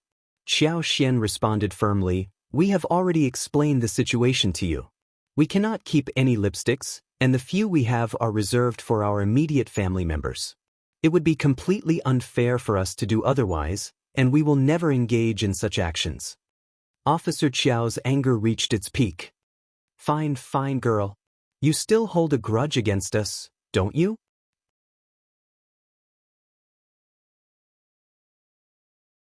Chapter 809. Zhao Xian's accusation, or she could simply approach Yuezheng Shao and ask for his agreement. She knew he would undoubtedly support her. In reality, she was merely making excuses to push her father away. She wasn't a dutiful daughter. How dare she behave this way? Officer Qiao was consumed by anger. B0XO. Calm Qiao Xian remained silent. So did Shao Yunduan. Indeed, she harbored resentment towards her father. So what? Wasn't she entitled to feel that way? Officer Qiao was both taken aback and infuriated. You truly are an ungrateful daughter. I'll apologize, father. Mother never taught me how to be a filial daughter, so I have no understanding of it. You should comprehend that, shouldn't you? Qiao Xian, what are you saying? Madame Qiao was seething with rage and embarrassment. Qiao Xian looked up, her expression cold as she addressed her. You know perfectly well what I'm referring to. Mother once said that my mother seduced you, father, and how fortunate it was that she died young. Otherwise, Mother would have made sure she suffered until her dying breath. You suggested that I should bear the suffering that was intended for my own mother. Enough. Silence. Madame Qiao snapped back, her voice filled with anger. You're lying. If it weren't for my generosity, you wouldn't have enjoyed a comfortable upbringing. You are nothing but a concubine's daughter. So you admit it. You did say that I should suffer and not be allowed an easy death. Why don't you own up to your words? My maids served you faithfully and never heeded my requests. I had to do everything myself. No one assisted me with bathing water. I was given tasteless and inferior food, worse than what was given to the maids and aunts. I was served cold and spoiled dishes in both winter and summer, and I was never provided with proper clothing. Whenever you were displeased with me, you and Xiao took out your frustrations on me. Nonsense. Madame Qiao's voice grew hoarse. These are outrageous claims. Where is the evidence? Or are you simply fabricating lies? You will be punished for spreading falsehoods about your biological mother. Xian sneered. Evidence? Mother, you are the mistress of the Qiao mansion. Which evidence and which auntie would dare to step forward and defend me? It's a rather astute question you're posing. That's enough. Officer Qiao's realization hit him hard. He knew that Xian had been living a miserable life under their roof, but she was just a timid and insignificant concubine's daughter. Her presence had no bearing on their lives, so he had chosen to ignore her completely, thinking it wouldn't do them any harm. He couldn't possibly jeopardize his marriage for the sake of a concubine's daughter, could he? But he never expected that his legal wife had subjected his concubine's daughter to such torment, resulting in her deep-seated resentment towards them. Yet, despite the shock and fury he felt, he found himself blaming his concubine's daughter more than anything else. How foolish she was. She could have confided in him about her grievances. Instead, she kept everything bottled up only to plan her revenge. And why bring up all of this now, right in front of his son-in-law? In this moment, he still felt compelled to defend his legal wife. Her reputation was intertwined with his own, after all. Girl, your mother couldn't have been such a malicious woman. There must have been some misunderstanding between you. The maids and the aunties must have acted on their accord. But your mother and I failed to consider that without your mother's presence, you would become a target for bullying. It was our fault. But it's also your fault too. You should have confided in us, and your mother and I would have stood up for you.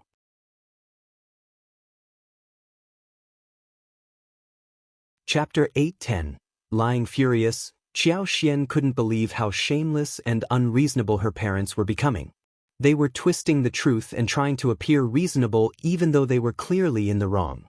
Yunduan was both surprised and enraged. He never expected that Xian had endured such a terrible life before they got married. The thought of his beloved wife being bullied and humiliated without the means to fight back broke his heart. Officer father-in-law, Yunduan said with a cold tone, my wife was subjected to bullying and humiliation, and yet you still blame her for it? If you had truly cared for her, you would have known everything that she went through. Or perhaps you did know, but you allowed it to happen. Servants follow the orders of their masters and mistresses. If you had truly defended my wife, those maids and aunties would never have dared to mistreat her. Or are you suggesting that they had more authority than you in your own household? My wife couldn't have dared to speak up when no one was on her side. She wouldn't have survived until now. B0XO. Calm, officer father-in-law, why are you trying to deceive yourself? Officer Qiao gasped, his eyes widening in realization. He had so much to say in response to Yunduan, but Yunduan's composed demeanor made him feel overwhelming guilt. He could have continued deceiving himself, but he couldn't convince those who saw through his actions with clarity. What right did he have to argue back? Furious and filled with regret, Madame Qiao glared at Xian. What had compelled her to arrange Xian's marriage in the first place? She should have eliminated Xian, so no one would ever bother her again. Girl, you are utterly heartless. I am your lineal mother. Yes, I have made mistakes, but you have turned out fine, haven't you? You can't just cast me aside. As a daughter, it is your duty to respect and assist your parents. It's only reasonable. You can't deny this. Even the emperor emphasizes filial piety, as do scholars. Those lacking filial virtue will never achieve any significant position. Agreeing with his wife, Officer Qiao nodded fervently. Absolutely true. That's absolutely true. Madame Qiao sneered and continued, furthermore, if it weren't for me, you would have never married Shao Yunduan. You were initially betrothed to County Magistrate Yang Jiandong in Lin County before the marriage arrangement with Shao Yunduan came about. If you had married him, you wouldn't be standing here today. Madame Qiao attempted to use the truth as a weapon to provoke disgust in them. Qiao Xian had never met her former fiancé, but there was indeed a man to whom she had been promised. Shao Yunduan couldn't help but feel a pang of distress upon hearing this revelation. After all, Qiao Xian had been coerced into marrying him, while the other man held the esteemed position of county magistrate and had achieved a high rank in the imperial examination, ranking third. The disparity in their social status was considerable. Naturally, people would assume that Qiao Xian wasn't particularly pleased about having her engagement forcefully broken and being compelled to marry someone else. Any man in Shao Yunduan's position would feel somewhat displeased with this history. However, what Madame Qiao was unaware of was that Qiao Xian not only harbored reluctance towards her current husband but had even attempted to take her own life in the bridal chamber. Although this tragic event stemmed from the experiences of the original host, the present Qiao Xian had to bear the consequences nonetheless.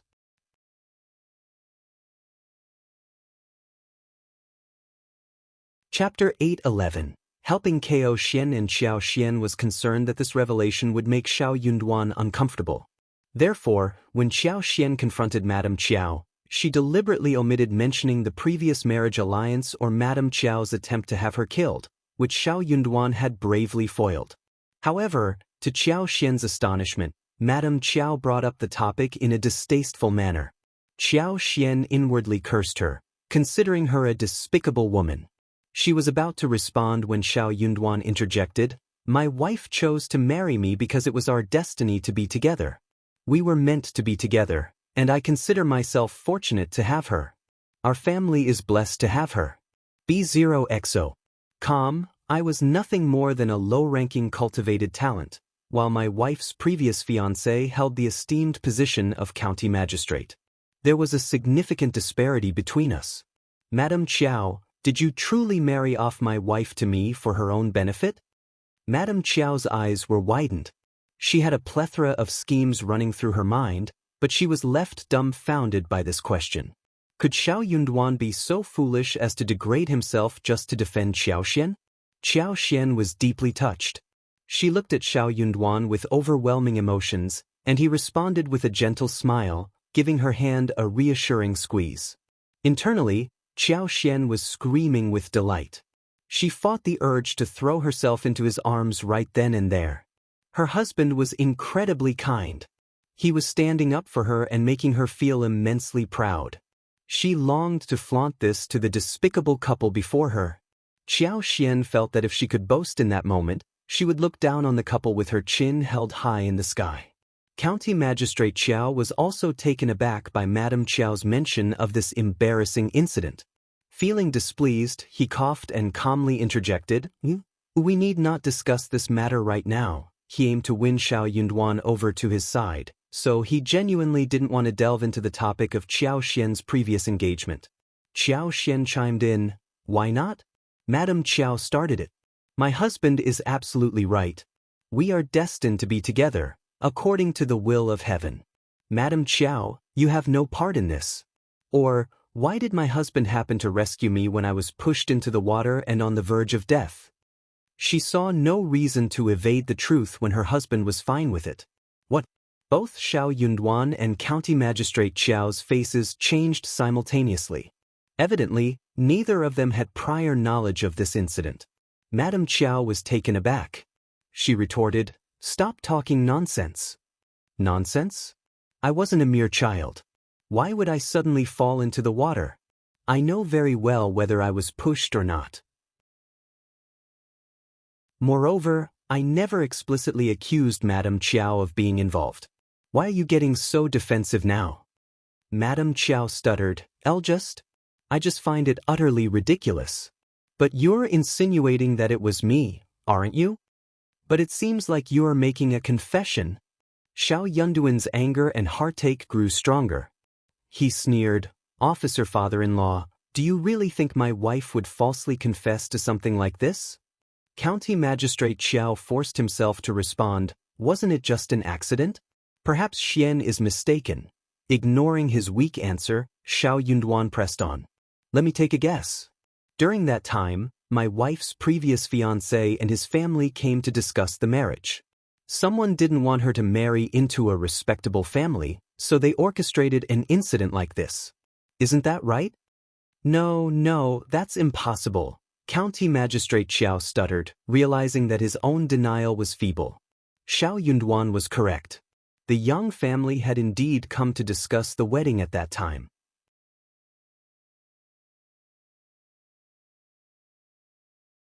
Chapter 8:12.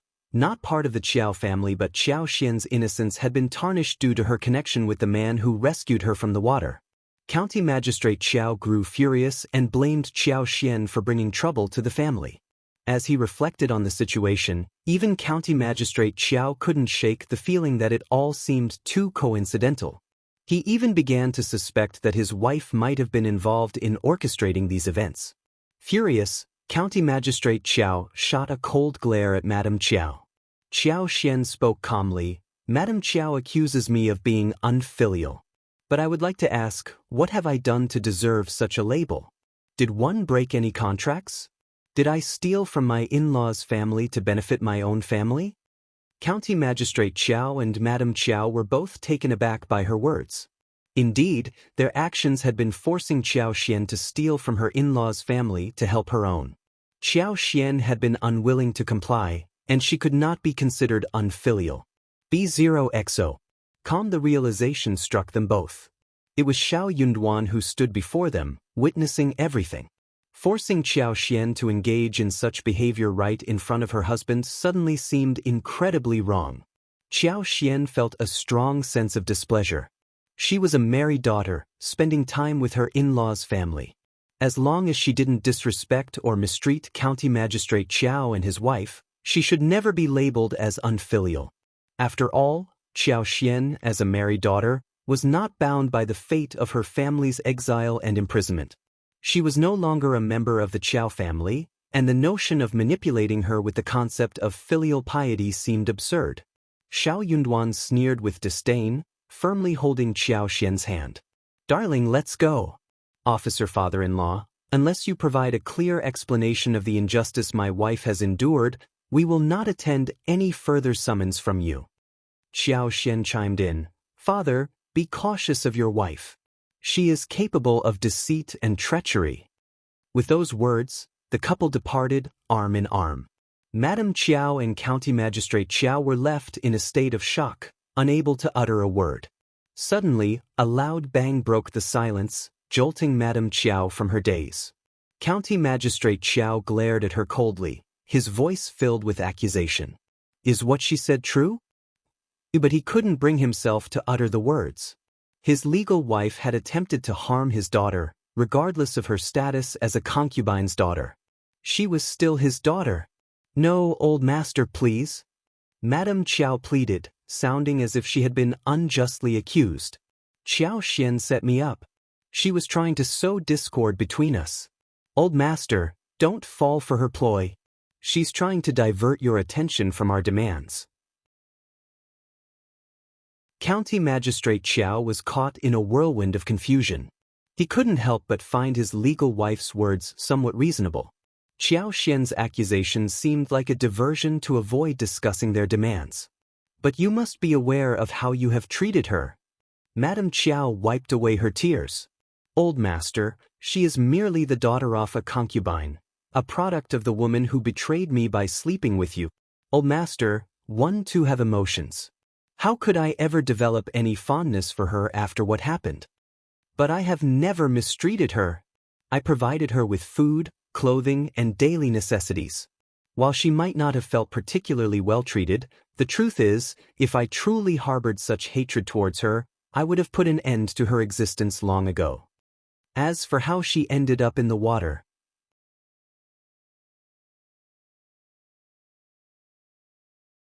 Chapter 8:13, Shao Yunduan's attitude, she's lying.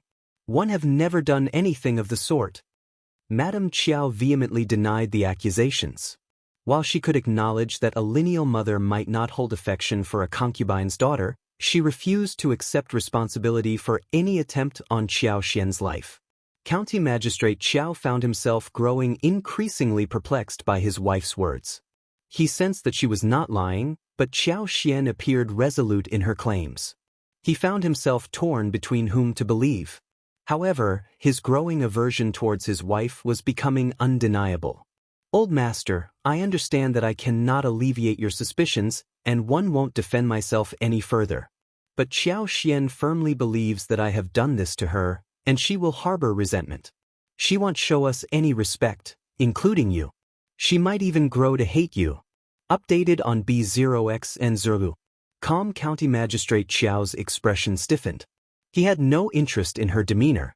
He needed Shao Yunduan's stance. And Shao Yunduan had already made his position clear. County Magistrate Qiao couldn't help but feel a surge of anger. It's all your fault. Madame Qiao lowered her head, concealing her inner sneer. She was well aware of the deep grudge Qiao Xian held against her. She had always believed that Qiao Xian was easily manipulated, and she had been confident in her ability to control her. Madame Qiao's anger grew as she realized that Qiao Xian had been deceiving her all along, putting up a facade. She felt a deep sense of betrayal and vowed to view Qiao Xian as her enemy from now on. Old master, it seems that Xian has developed a deep-seated misunderstanding of me, and it will be difficult to dispel it. However, if Shao Yunduan continues to rise in his career, County Magistrate Qiao let out an angry snort. His head throbbed with pain. Shao Yunduan had achieved the title of provincial champion, and it was not something that could be easily revoked. Attempting to remove his title could potentially ruin County Magistrate Qiao's own career. He dared not take such a risk. I'm his father-in-law. He wouldn't dare defy me unless he wants to jeopardize his own career. But he won't take your side ever. That's your fault. I have an idea. Would you like to hear it? Spill it out now. Old master, what if we find a stunningly beautiful, talented, and charming young woman and present her to Shao Yunduan as a gift? Qiao Xian shouldn't be the only one standing by Shao Yunduan's side. If they could have a spy working for them, close to Shao Yunduan, it would be a great advantage. Though it was despicable to manipulate someone to steal their own daughter's husband, the couple seemed to have no qualms about it. Officer Qiao was somewhat convinced. Where can we find such a person? I can tell that Shao Yunduan is not attracted to ordinary women. If they could find a girl who possessed both gentleness and beauty, along with talent, scholars like Shao Yunduan would find it hard to resist such charms. People in power often sought to have beautiful women by their side to enhance their image and status.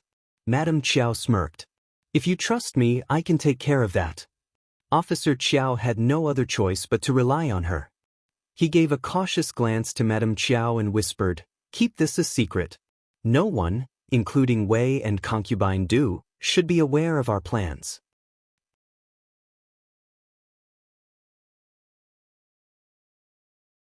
Chapter 8:14, Trap again, of course, old master. Please don't worry. He didn't consider it to be his fault. This stubborn girl had left him with no choice but to devise this plan. Fortunately, the girl wouldn't be adversely affected since her only task was to confront a concubine. Once she realized her mistake and turned to him, begging for forgiveness, he could then step forward and assume the role of her father. County Magistrate Qiao found solace in this thought, feeling slightly relieved. Updated on B0X and 0. Calm, he simply couldn't bear to give up on a promising son-in-law like Shao Yunduan, even if it meant causing his daughter some trouble. County Magistrate Qiao's determination was unwavering, so he turned to Madame Qiao and inquired, "Where do you propose we find a girl suitable for this task?" Madame Qiao smiled, responding, "It won't be difficult. With sufficient funds, we can easily find someone suitable. There should be eligible candidates within the province, and I can arrange for a girl to be transferred from elsewhere if necessary." That increased County Magistrate Qiao's confidence even further. He nodded firmly in agreement. They had ample funds for this. Madame Qiao wasted no time in formulating the plan. She intended to seek assistance from Ms.Mi Jr., certain that she would be willing to help. Second, Mrs. Yuezheng possessed the means to make it happen effortlessly. She would even attempt to persuade Ms.Mi Jr. to avoid shouldering any expenses herself.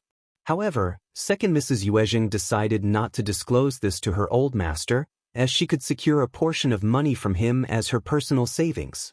As they left the mansion, Shao Yunduan called out to his wife, his face filled with sadness. Qiao Xian's heart warmed, and she gently placed her fingers on his lips, smiling.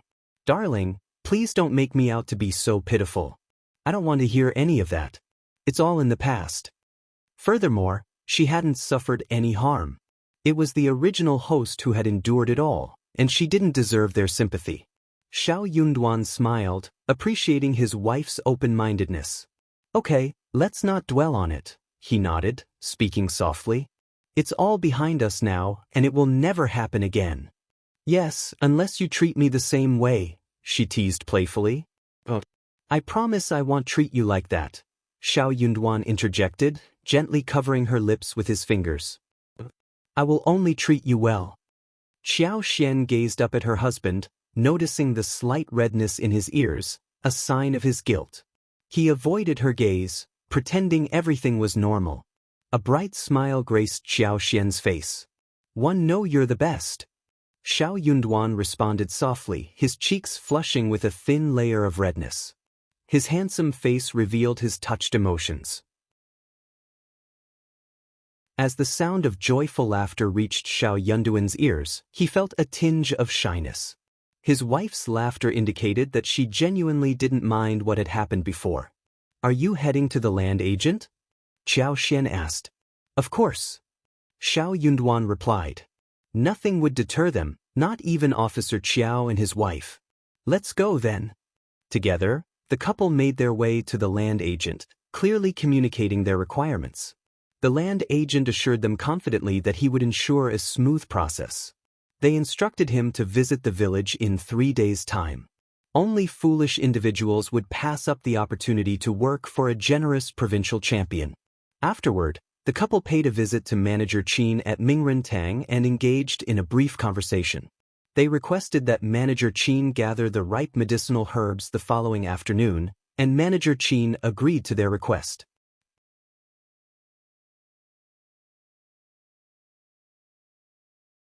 Chapter 8:15.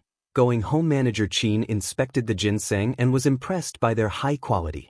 He also noticed some Panax Noto ginseng, which should be harvested next year.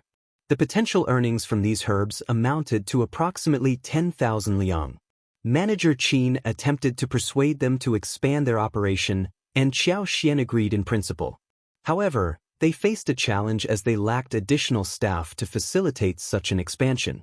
Furthermore, their plans to visit the capital in spring caused them to hesitate in scaling up their business. Manager Qin found this situation quite regrettable. After bidding farewell to Manager Qin, they proceeded to purchase meat. Qiao Xian intended to cook dinner in the evening. Updated on B0X and Zulu.com, they wanted to have a small celebration following their encounter with Officer Qiao. It called for a special occasion. Fortunately, they managed to acquire beef. Beef was both expensive and rare in the market, making it a highly sought-after meat. Several restaurants had already purchased half of the stock, but Qiao Xian and Shao Yunduan were fortunate enough to arrive early at the stall, otherwise, they would have been left with nothing. Since beef could be stored for a few days without spoiling, Qiao Shan bought over 15 kilograms of meat, including sirloin, brisket, tendon, and breast. "We have various spices at home. The tendon meat can be used for stew, the beef brisket and breast can be braised in brown sauce or stewed with radishes and tomatoes, and the sirloin can be enjoyed in a hot pot or stir-fried. Let's have a beef hot pot tonight. And why not make some beef balls as well?" They decided to proceed to thinly slice the beef, preparing it for the hot pot by blanching it in a spicy or clear soup for a few seconds.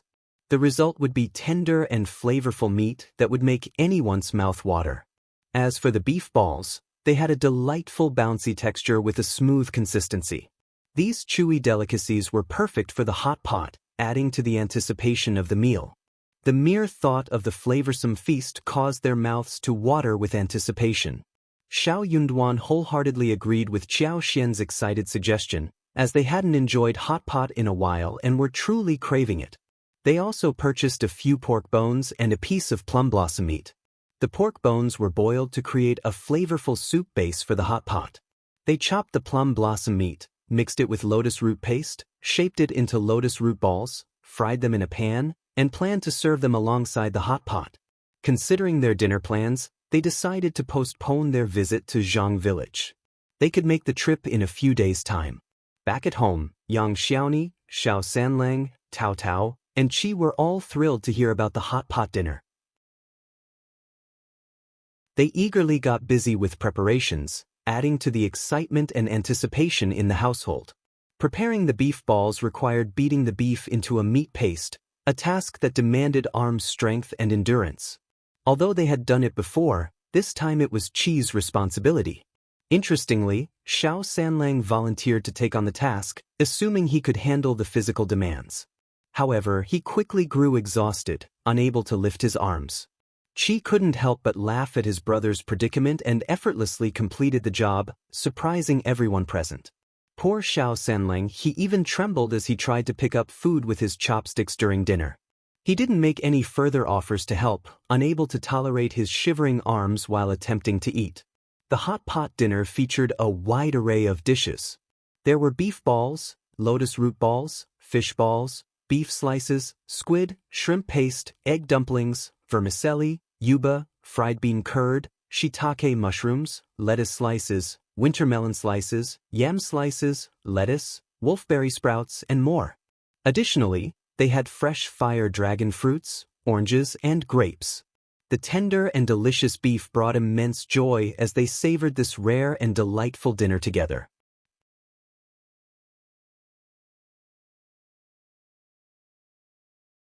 Chapter 8:16. Compensation. The following day, with the assistance of Chunyu and the maids, the plant harvesting was swiftly completed within half a day. In the afternoon, Manager Qin personally arrived to collect the medicinal materials.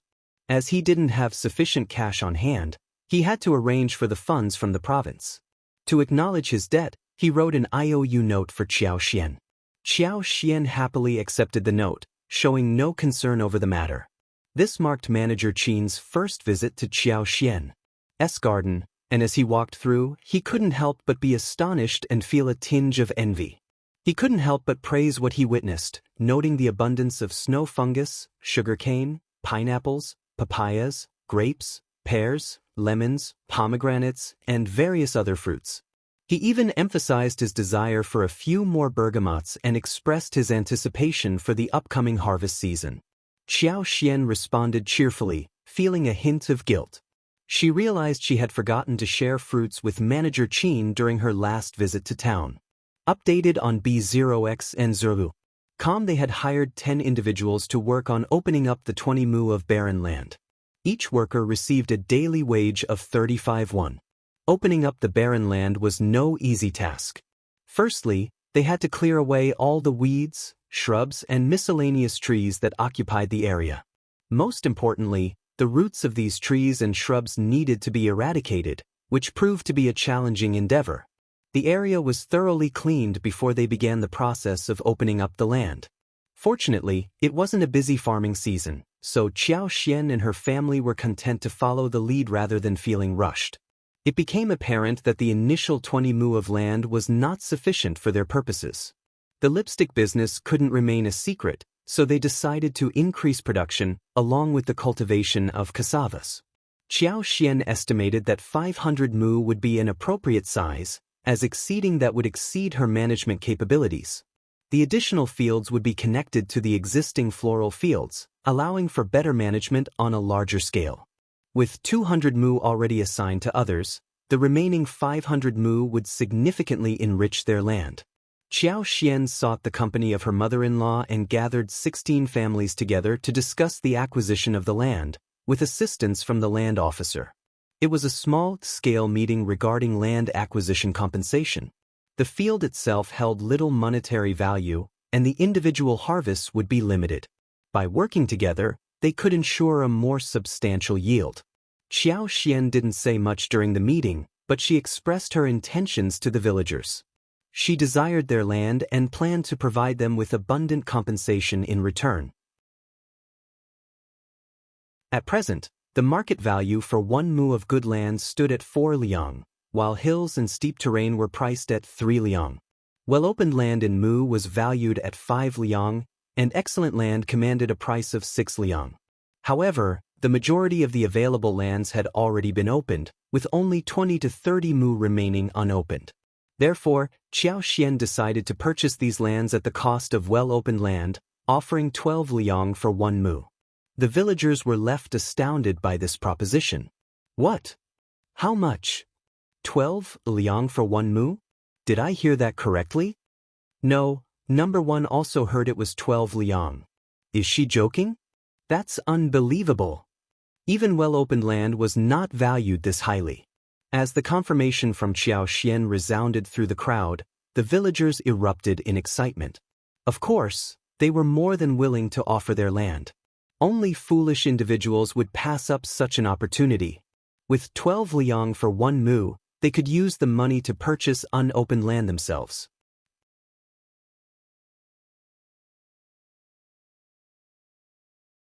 Chapter 8:17. Money they could invest some effort in digging the land, which wouldn't affect future plantings.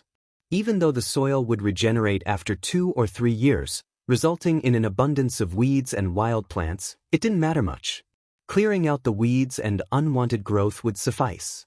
It was simply a matter of putting in some hard work. After 3 years, the land would be ready for sale. By selling the land, they could earn 8 liang for 1 mu, or 80 liang for 10 mu. Those with 20 liang could potentially earn 100 or even 200 mu of land. This was an incredible opportunity to seize within just 2 or 3 years. Some families grew anxious, eager to sell their land.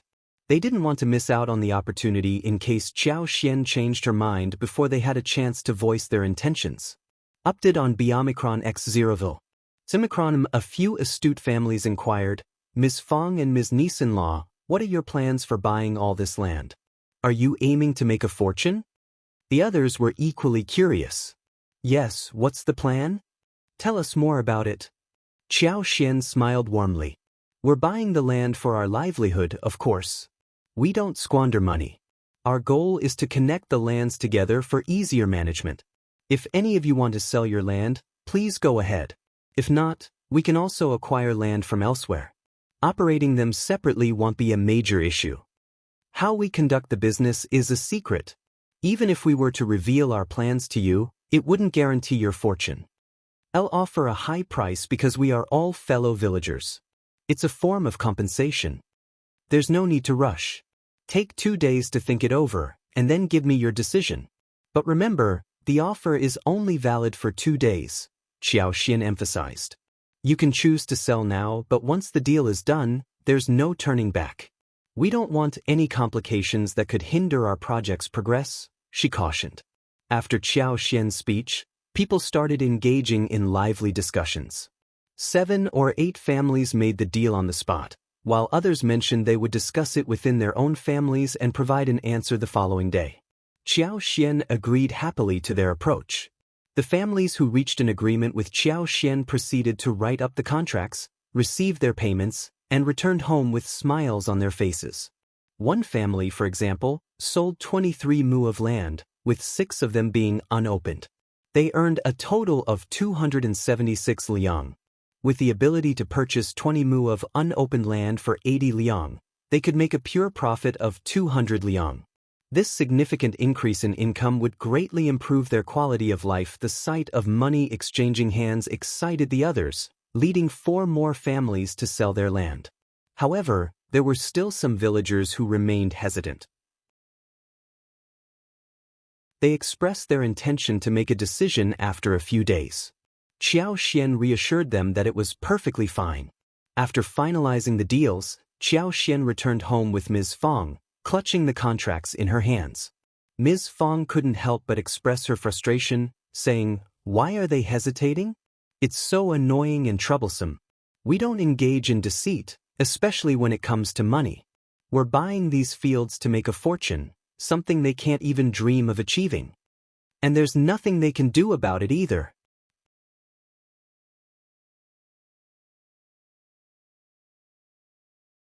Chapter 8:18, Rights of Choice. Zhao Xian smiled and replied, "Let them take their time to think it over. It's only a couple of days. I'm not one to wait around either. Besides, they wouldn't figure out a better means of making a living anyway." Fong chuckled and agreed, saying, "That's very true." Deep down, she knew that her daughter-in-law had bought the land to cultivate flowers and trees, keep bees, and continue producing lipsticks. She had no intention of letting others in on her secret. They couldn't possibly replicate the lipstick-making process. It was time for them to stop dreaming. With the earnings from the land sales, they could build a new house and acquire additional fields for storage purposes. Everything would turn out well. What was the use of prying into Qiao Xian's plans for the money? Update on Biomicron X Zeroville. Everyone agreed that nothing in the world came for free.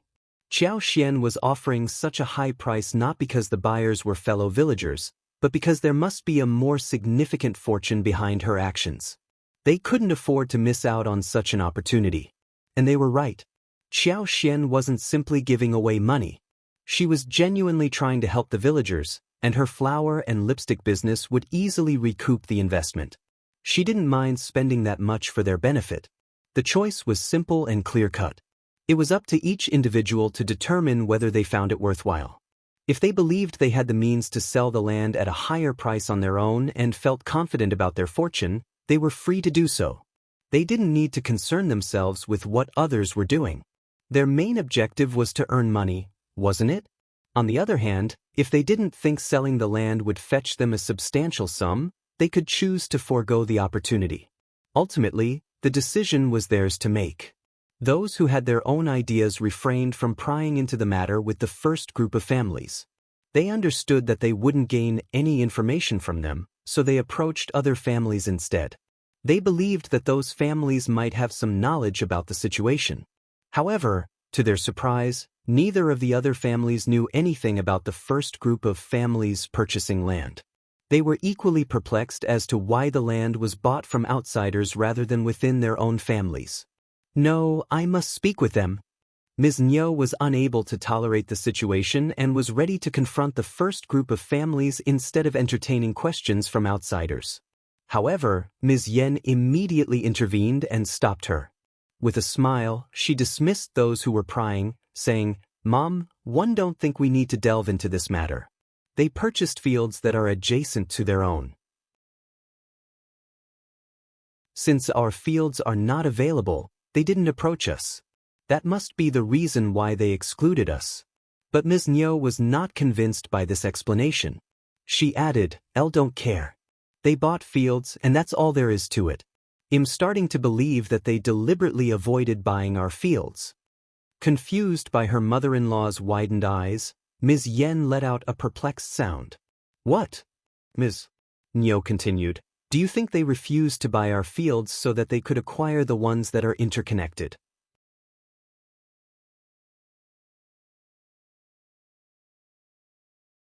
Chapter 8:19, Reasoning Ms. Yen. "Honestly," Ms.Mi exclaimed, "why do they have to buy connected fields? Can't they just buy separate ones? I must reason with them." Seeing that some families earned hundreds of liang by selling their fields, with some even earning 200 liang, Ms.Mi couldn't help but feel jealous and bitter. "Mom!" Ms. Yen inwardly complained and intervened, stopping her. "Mom, the first group of families has their own reasons for buying connected fields, and that's their business. Even if you try to talk to them, they won't change their minds, right? Elder aunt and fifth sister-in-law are both independent-minded individuals. They don't easily alter their decisions. Don't ruin the improved relationship between us." Update on Biomicron X Zeroville. Semicron, it's simply not worth it, is it? Ms.Mi stiffened, contemplating her daughter-in-law's words. She didn't care much about the improved relationship, which didn't concern her as much. However, one thing Ms. Yen said struck a chord in her mind. Ms. Fang and Xiao were both strong-willed individuals who never swayed in their beliefs. Ms. Niu couldn't convince Ms. Fang or out-argue her. It would only lead to her own frustration. Never mind. Ms. Niu suddenly felt annoyed. Let it go. They should be grateful that I'm not causing them any trouble. Ms. Niu still felt a lingering irritation as if she had lost something significant. Ms. Yan's lips twitched, silently relieved that she had managed to stop her. That was a close call. To appease Ms. Niu, Ms. Yen expressed her respect and admiration, even offering her some of her own savings. This gesture made Ms. Niu beam with delight, thanking Ms. Yen for her profound respect. Ms. Yen couldn't help but feel a sense of satisfaction upon hearing those words. She had accumulated a substantial amount of private savings, earning dozens of liang each month. Giving a portion of it to her mother-in-law was well within her means. Just as Ms. Niu was being pampered, Ms.Mi arrived.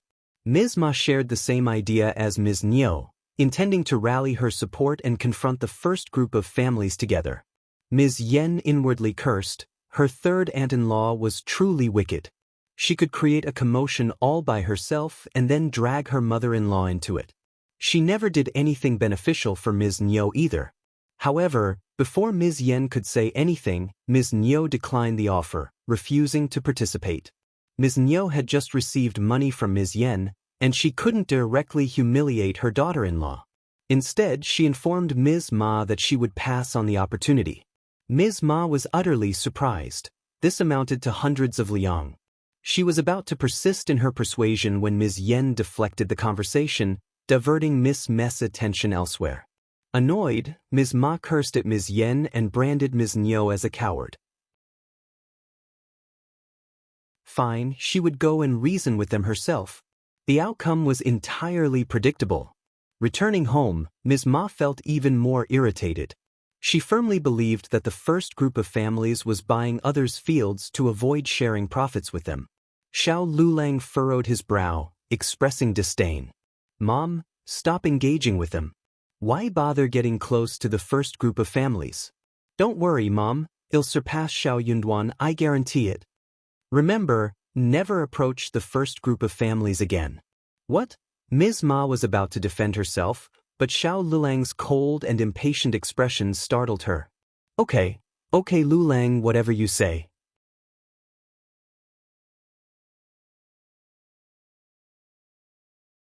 Chapter 820, Money-making Liulang retreated to his room, his impatience dissipating.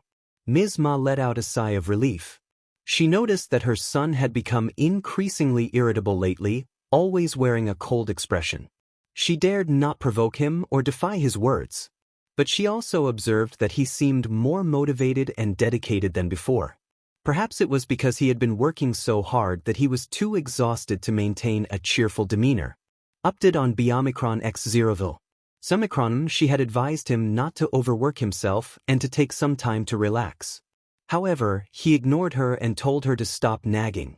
So she refrained from saying anything further. Her only wish was for him to achieve success as a cultivated talent in the future. Visitors frequently approached the first group of families in the Shao family, offering to sell their fields. Only foolish individuals would reject such a lucrative deal or hesitate to sell their fields. It was an expedient way to earn money. Who would refuse such an opportunity? Even the neighboring villagers grew curious. Some couldn't help but feel envious that they were unable to sell their own fields. Of course, there were exceptions. 2 families, owning a total of 30 mu, deliberated and ultimately declined to sell their fields. They were convinced that the first group of families in the Shao family possessed inside information that allowed them to purchase seemingly worthless fields at such a high price. But they viewed the first group as deceitful and self-centered, unwilling to share their knowledge with others. Determined to take a risk, they chose to retain their fields. They believed that they might soon sell them for thousands of liang, earning many times more than they could currently. Not only did they decide not to sell their fields, but they also attempted to convince others to follow suit. They sought to form a united front and pressure the Shao family into revealing the true value of the fields. However, all the other families unequivocally rejected their proposition. They had no hesitation in doing so. Those families were not in dire need of such a large sum of money, unlike the less fortunate families. To them, earning 100 or 200 liang was already a substantial amount. As for any peculiar or supernatural aspects related to the fields, well, if they could make money from it, it would be attributed to the good fortune and talent of Shao Yunduan, the provincial champion. If they were able to generate wealth from these circumstances, it would be considered their good luck and they would deserve it. By selling their fields, they aimed to avoid succumbing to greed. 100 or 200 liang would already bring significant improvements to their families' lives. The villagers who couldn't sell their fields couldn't help but feel envious of those who did. Why sell the fields? Only foolish people would sell. The two foolish families felt irritated upon hearing those remarks. They whispered among themselves, "Let them make their profits. But they will surely regret it. Yes, something must be amiss. Let's hold on to the fields and make our own fortune." The two families made up their minds to retain their fields and follow the Shao family's example by pursuing the same business venture. Xian did not pressure them to sell if they didn't want to. After 2 days, even if they changed their minds and wished to sell, she wouldn't purchase their fields. She wasn't desperate for more fields, but she couldn't go back on her word. Xian made the decision to acquire an additional 520 mu of land to connect with the existing ones, bringing the total to 600 mu.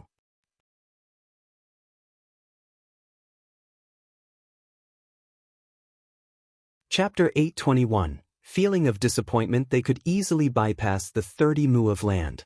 Without it, they could purchase several dozen more mu to open up new fields. The land agent swiftly arrived and handled all the necessary arrangements. Xian wasted no time in hiring 40 workers, and the project commenced promptly. The vast expanse of over 300 mu was a neglected wasteland, overrun with weeds, shrubs, and various trees. The first task at hand was to clear the ground. However, Xian specifically instructed the workers not to remove the well-preserved large trees scattered throughout the area. These trees added a unique and picturesque touch to the landscape and provided much-needed shade for rest breaks when the workers grew tired.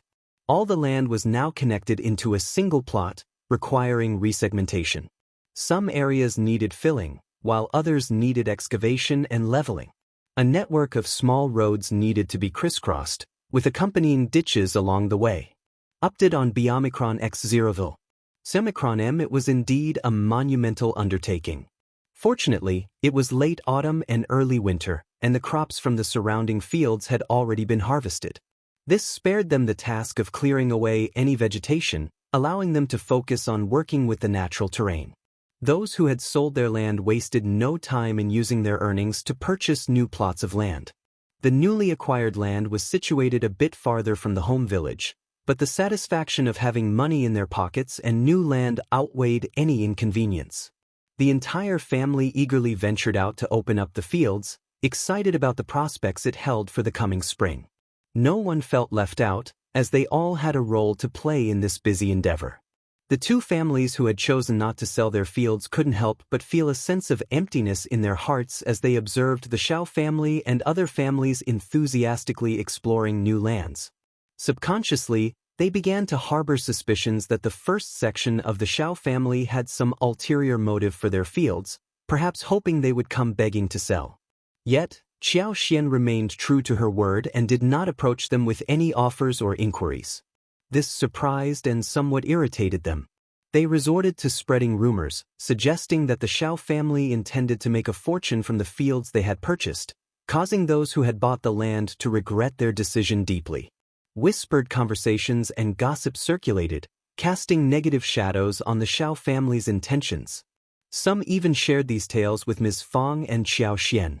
Ms. Fang responded with a scornful sneer, paying no mind to the rumors. Xiao, on the other hand, simply smiled. Those people truly failed to grasp her genuine concern for the well-being of the villagers. It seemed they were adept at creating false narratives and misunderstandings. The majority of the villagers had a clear understanding of the situation. They had received their money by selling their fields to the Shao family. Meanwhile, the two families who had attempted to imitate the Shao family's business model were taken aback when they witnessed Xiao cultivating roses, Chinese roses, pomegranates, osmanthus, lemons, and other flowers, along with a small portion dedicated to cassavas. It dawned on them that Xiao was producing ingredients for making lipsticks. This revelation left them in a state of shock because, despite their efforts, they couldn't manage to produce lipsticks themselves. Filled with deep regret, they implored the elderly members of their families to plead with the Shao family to sell the fields back to them. However, Xiao politely declined their request. She no longer required such a large amount of land for her endeavors.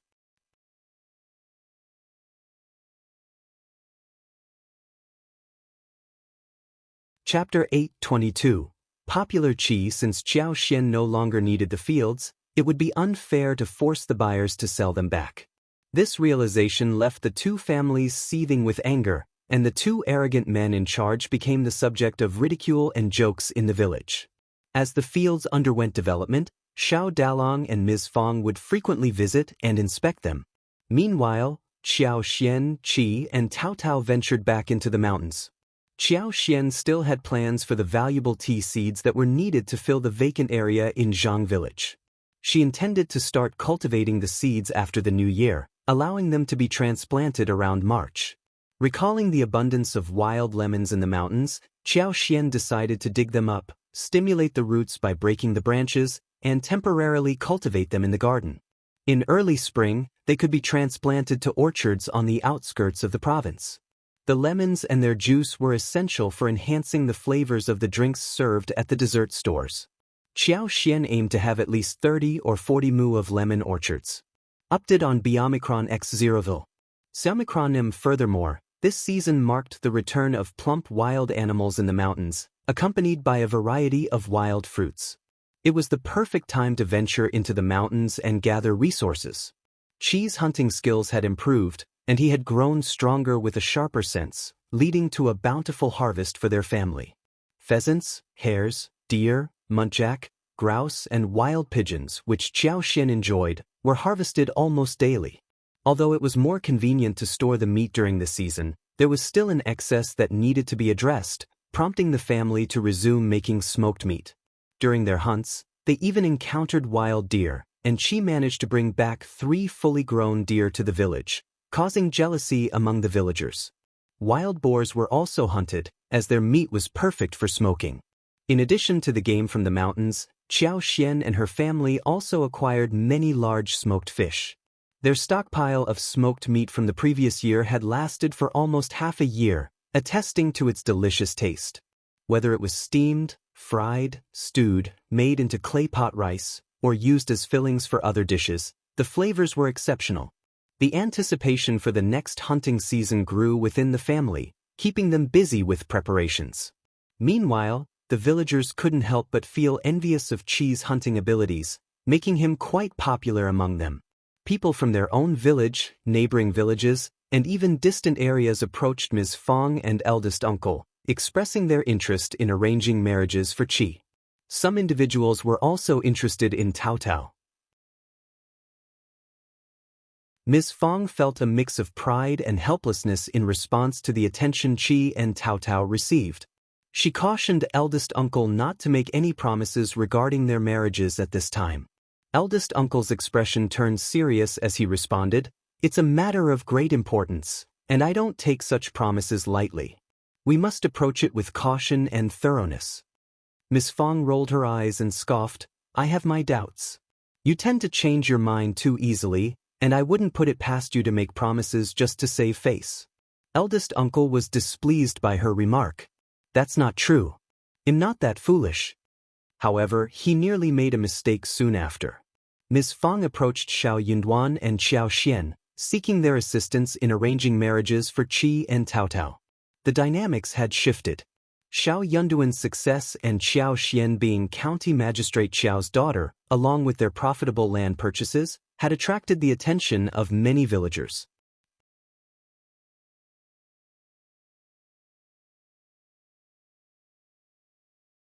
Chapter 8:23.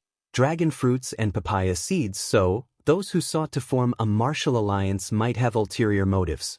What if they targeted the wrong individuals and deceived them into making promises? This could potentially bring trouble to Qi and Tao Tao in the future, putting the entire family at risk. Ms. Fong was determined not to let this happen. The family was thriving, and her sons and daughters-in-law were all doing well. The peace and harmony within the family were invaluable. Qiao Xian and Shao Yunduan wholeheartedly agreed to assist in the matter. "Mom, don't worry. My wife and one will ensure that everything goes smoothly. When it comes to Qi and Tao Tao's marriages, we want focus solely on family background. What truly matters is the character of the individuals," Shao Yunduan reassured. Ms. Fong smiled and sighed with relief. "You're absolutely right. Just look at your third sister-in-law. Her family may not have been well off, but she has thrived after marrying into our family. That's what truly counts. Qi and Tao Tao don't need partners who are highly successful, but they must be reliable and not cause any trouble." Qiao Xian and Shao Yunduan felt a hint of embarrassment. Qiao Xian chuckled.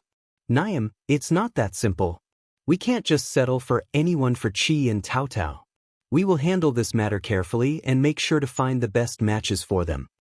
If someone proposes a marriage now, we will decline.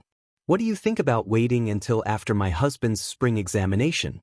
That way, we'll have enough time to thoroughly evaluate and gather information," suggested Qiao Xian. Ms. Fong was pleased to hear this proposal and nodded in agreement. They shouldn't rush to find suitors now. What if Shao Yunduan becomes the advanced scholar and starts working in the governmental office? Qi and Tao Tao would have a much broader selection of potential partners then. Chu Shan arrived with a group of people from the province. Yuezheng Shao's letter informed them that they had obtained many dragon fruits and papaya seeds. Qiao Xian and Shao Yunduan were invited to visit them and collaborate on this project. Qiao Xian was delighted by the news and made up her mind to visit them. She intended to use her superpower to ensure the safekeeping of the seeds throughout the winter. Concerned for her safety, Shao Yunduan decided to accompany her on the journey. Qiao Xian carefully selected some distinctive fruits from the garden. Although they no longer had pineapples or sugarcanes, she gathered a few bananas, dragon fruits, and papayas. The bergamot trees were thriving, producing large and fragrant fruits. They collected a total of 12 bergamots. 6 of them would go to the Xie family, and the remaining 6 to the Yuezheng family. They also obtained fresh ginseng. Coincidentally, Qi had returned from hunting with 2 roe deer and several pheasants. They decided to bring both roe deer and selected 8 pheasants and 8 hares each. They also packed 4 bottles of homemade mushroom sauce, tomato sauce, sesame oil, red oil pickles, and chili sauce. However, they decided to leave behind the unfinished smoked meat. The wagons were now filled with these provisions. Qiao Xian also successfully saved the silver ink orchids from the Yuezheng family. She placed 2 seeds in her special space and planned to bring the original one to the Xie family. Once everything was arranged, they set off with Chu Shan. As good friends, Qiao Xian and Shao Yunduan didn't hide anything from Chu Shan. They openly discussed their concerns. Qiao Xian inquired about the situation with Yuezheng Ting. It was an event that couldn't be concealed. Numerous people had witnessed or heard about it, and no one could erase that memory.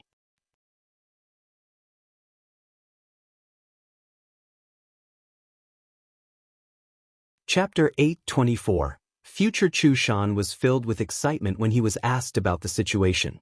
Instead of merely expressing his excitement, he began to mock and ridicule the second section of the family. The strained relationship between the 2 sections had always been evident, with Ms.Mi Jr. frequently bullying Chu Shan and the servants. Therefore, when the second section of the family encountered trouble, Chu Shan eagerly seized the opportunity to mock them. In light of these circumstances, Chu Shan and the others became more inclined to align themselves with Qiao Xian and Shao Yunduan. After Qiao Xian and Shao Yunduan left the province, Madame Qiao, her daughter, and concubine Du also departed soon after. Subsequently, rumors about what had transpired involving Yuezheng Ting began to circulate.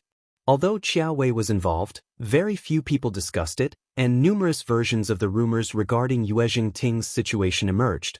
Soon enough, her reputation plummeted to the lowest point, subjecting her to constant ridicule. Even some troublemakers resorted to creating vulgar jokes at her expense. Yuezheng Ting and Ms.Mi Jr. withdrew from public life for several days, and the servants were well aware of the situation but dared not speak of it to them. The second old master, who had been out, returned home in a fit of anger and confronted Ms.Mi Jr. He lashed out at Yuezheng Ting, blaming Ms.Mi Jr. for her inability to raise their daughter properly. In his rage, he even slapped Yuezheng Ting across the face. The mother and daughter were taken aback and overwhelmed with distress upon learning about the situation. They couldn't comprehend what had transpired and demanded an explanation. The recent events had left a deep scar in Yuezheng Ting's life, resembling a haunting nightmare. The news she heard from her father only intensified her anguish. Overwhelmed by shame, she instantly blushed and sought solace in Ms.Mi Jr.'s comforting embrace, avoiding any contact with others. She couldn't fathom her future anymore. She knew she would never be able to join her friends at their homes or on trips. Those who held grudges against her would surely revel in her misfortune and mock her mercilessly. The weight of her disgrace left her unable to face anyone ever again. Thoughts raced through her mind. What would Brother Xie think of her? Would he believe she was an utterly frivolous girl? No, that couldn't be true. The idea of marrying Xie Jingrong seemed unbearable as the thought of being looked down upon by him filled her with misery. Ms.Mi Jr. experienced a mix of embarrassment, surprise, and fury, overwhelmed by the situation and its implications. Ms.Mi Jr. reached her breaking point, unable to tolerate the humiliation inflicted upon her by her own husband. Old Master, it must be the elder sister-in-law who orchestrated this scheme. The people from Liulang Temple vowed to keep the secret, and our servants are too afraid to speak up. It must be the elder sister-in-law's doing. She wants to humiliate us, to tarnish Ting's reputation. She must have paid people to spread the rumors. Old Master, we implore you to help us. Ting is being bullied and her prospects for marriage are now ruined. Marrying someone? The second old master scoffed. I'll consider us lucky that she isn't engaged. Otherwise, we would have faced even more embarrassment when the engagement fell apart. Ms.Mi Jr. sobbed even harder, expressing her grievances. It has to be the elder sister-in-law's doing. Otherwise, why would the rumor single out Ting and not mention elder Miss Qiao, even though both are involved? It's clear as day. The elder sister-in-law has a close relationship with Qiao Xian, so they shield elder Miss Qiao from scrutiny. Infuriated, the second old master found himself believing Ms.Mi Jr.'s reasoning. It seemed logical to him given the circumstances.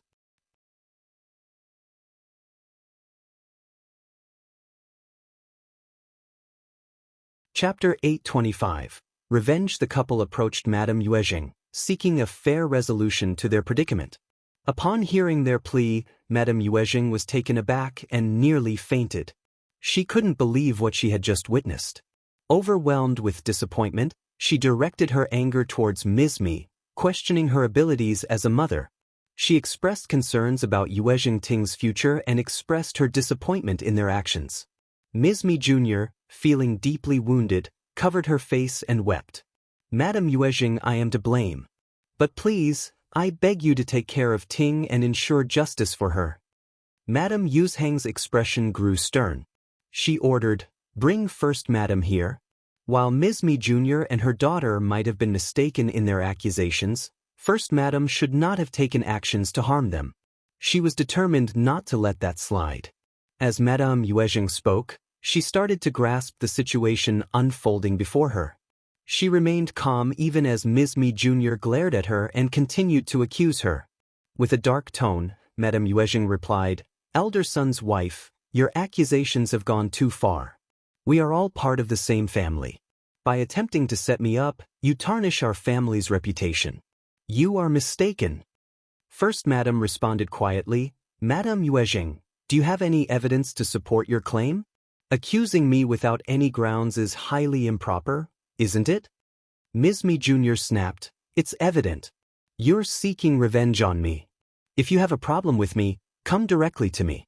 Why involve Ting in your schemes? You certainly have a high opinion of yourself. First Madam sneered. She had always been irritated by Ms.Mi Jr.'s habit of complaining about her in front of Madame Yuezheng. With a hushed tone, she continued, "If I ever wish to take revenge on you, I have countless methods at my disposal. And rest assured, one would ensure that you never discover it was me." As far as First Madam was concerned, her granddaughter was still too young to be concerned about her reputation. Moreover, the first and second sections of the family were distinct entities. Madame Yuezheng, as you have stated, we are all part of the Yuezheng family. While I may not have a daughter, my sons may have daughters in the future. There is no benefit for me in engaging in such actions. Second sister-in-law, you assume I am responsible for all this, but do not make baseless assumptions. Show me the evidence. Otherwise, if you dare accuse me of something I have not done, I will slap you in the face. You dare speak so boldly because you know I have no evidence. Ms.Mi Jr. trembled with anger. First Madam regarded her as if she were staring at a fool. So, in the end, you have no evidence, yet you dare spout nonsense and accuse me in front of Madame Yuezheng so audaciously? Ms.Mi Jr. Madame Yuezheng felt a deep annoyance, secretly calling Ms.Mi Jr. a foolish woman. It seemed that Ms.Mi Jr. had easily managed to irritate her, and she imagined that her elder son's wife was likely mocking her inwardly. Feeling embarrassed, Madame Yuezheng furrowed her brow in anger. This was precisely why she had never held a fondness for First Madam. Her daughter-in-law was excessively intimidating and imposing, showing no regard for the feelings of the elders or attempting to ingratiate herself with them. She could never warm up to a person like that. Before they could inquire further, First Madam calmly began to explain. Many people had witnessed the incident, and Yuezheng Ting had openly revealed everything. Therefore, concealing the incident was impossible. The fact that the news did not spread until several days later was already a stroke of luck.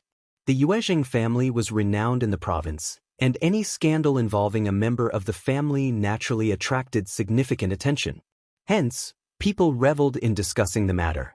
As for elder Miss Qiao, no one even knew who she was, so there was barely any gossip surrounding her.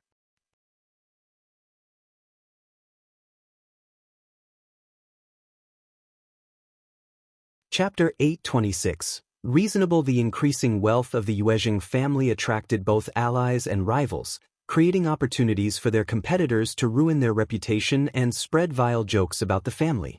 When such gossip was spread, it was clear that there was someone behind it. But what could they do?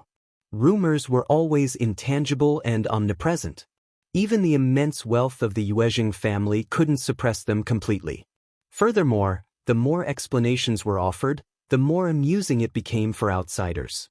They would seize upon any opportunity to create even more absurd tales that portrayed the family in a negative light.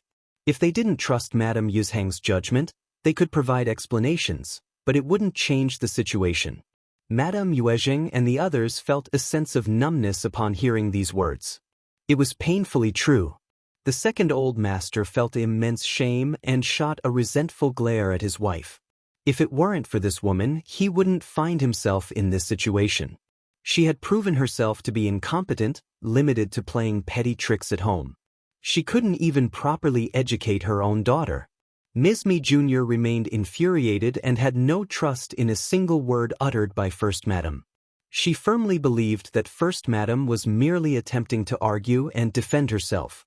Even if competitors were involved in orchestrating the situation, First Madam had to be implicated as well. First Madam added, "Suggest you publicly portray it as an accident." By labeling it as an accident, they would acknowledge the incident while redirecting the public's focus away from other possibilities. Indeed, most people would believe it was an accident. After all, a woman from the prestigious Yuezheng family could never be involved with unemployed individuals. It must have been Lady Yuezheng who had the misfortune. Nevertheless, her marriage prospects would undoubtedly be affected. True to form, Nis.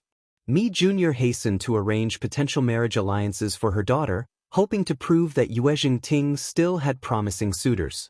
However, those whom she had previously favored or disliked turned her down. Ms.Mi Jr. seethed with anger, cursing those individuals as simple-minded fools. First Madam was left speechless upon hearing this from Auntie Hua. The rumor continued to circulate, and Ms.Mi Jr.'s attempts to find a suitor seemed futile. No one would agree to it. She should have waited at least a couple of years before making such efforts. Perhaps, at least half a year later, right? Ms.Mi Jr. was completely oblivious to the concept of haste makes waste. She remained increasingly driven and motivated to push further. This infuriated and worried Madame Yuezheng. She sternly warned Ms.Mi Jr. not to subject herself to further humiliation. Feeling miserable, Ms.Mi Jr. cried. Her daughter was already 18 years old, and if they waited for a few more years, she would have no suitable suitors left. Time was of the essence, and her daughter couldn't afford to wait any longer. Madame Yuezheng's anger intensified. She criticized Ms.Mi Jr. for being irritating and for her failure to plan ahead. As the tearful Ms.Mi Jr. was dismissed, Madame Yuezheng massaged her temples and called for First Madam to discuss a plan. Reluctantly, Madame Yuezheng had to admit that her elder son's wife was more dependable, despite her personal dislike for her.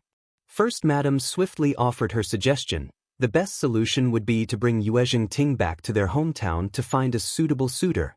Ms.Mi Jr. should not focus on the suitor's family background.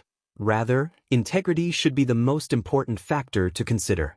Madame Yuezheng was taken aback by the suggestion. After a prolonged silence, she responded tersely, acknowledging that she understood, and then asked First Madam to leave. First Madam showed no objection and left without hesitation. However, Madame Yuezheng soon came to the realization that it was indeed the only way forward.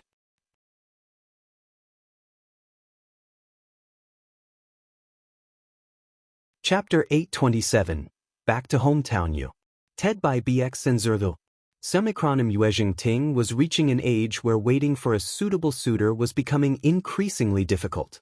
The longer they waited, the fewer good prospects there would be available. However, given the scandal that had tarnished Yuezheng Ting's reputation in the province, it seemed impossible to find a suitable suitor for her there.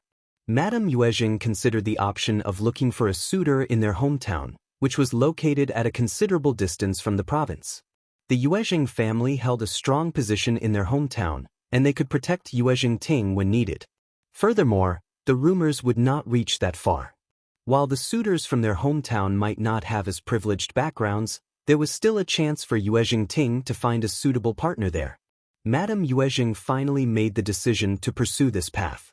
However, Ms.Mi Jr. fiercely opposed this suggestion when she heard it. No, absolutely not.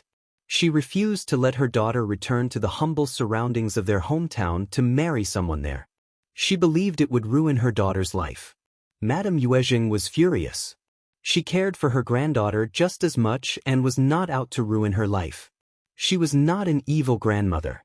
Furthermore, Madame Yuezheng blamed Ms.Mi Jr. for failing to properly teach and guide her daughter, leading to the situation they were facing now. Ms.Mi Jr. remained determined and steadfast in her stance, adamantly refusing Madame Yuezheng's suggestion. She had changed, no longer displaying her previous sweetness and pretentiousness. She had a singular focus now: her daughters must marry someone in the province or even in more affluent regions. They were destined for a prosperous life, not to return to the countryside like their hometown. Their wealth was too great to be given to someone poor. Ms.Mi Jr. disregarded her previous behavior in front of her mother-in-law. The only thing she cared about now was ensuring her daughter would not marry someone beneath her who would take advantage of her and her wealth. Madame Yuezheng was taken aback by Ms.Mi Jr.'s resolute rejection. She had never expected her beloved daughter-in-law, whom she had adored for so long, to be like this. It was a great shock to her, and she began to feel deeply disappointed. Furious at Ms.Mi Jr.'s refusal and her accusations of favoritism, Madame Yuezheng decided to drop the matter altogether. She was thoroughly disappointed in Ms.Mi Jr. She resolved not to impose any further requests on Yuezheng Ting or her. After all, Yuezheng Ting was not her own daughter but merely a granddaughter. It seemed that Yuezheng Ting had no interest in returning to their hometown either.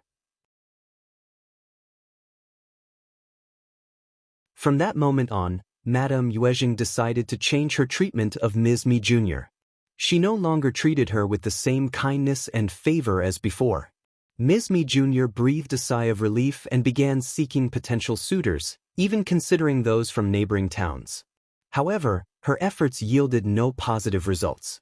The families interested in marrying Yuezheng Ting did not meet Ms.Mi Jr.'s standards. Just when they believed the situation would continue dragging on for an extended period, an unexpected event occurred, bringing about a turning point. Unfortunately, it was not a favorable turn of events. Yuezheng Ting's sister, Yuezheng Yan, who had been married for a while, caused trouble once again. Yuezheng Yan's husband relied heavily on the Yuezheng family for his business, and their family enjoyed wealth and numerous properties. However, this dependence and Yuezheng Yan's growing arrogance created a rift between her and her husband, driving them further apart. Yuezheng Yan strongly opposed her husband, Qiyun, having a concubine. Just 2 months into their marriage, she forcefully dismissed the maid who had slept with her husband. Not stopping there, Yuezheng Yan replaced the other attractive maids with plain-looking and clumsy ones. She was not concerned about mistreating the maids she had purchased, and she would punish them severely if they dared to cross any boundaries. Qiyun, Yuezheng Yan's husband, struggled with her controlling behavior. Initially, his mother explained that Yuezheng Yan's actions stemmed from her care and desire to keep him close. Although Qiyun did not appreciate it, he reluctantly accepted this explanation.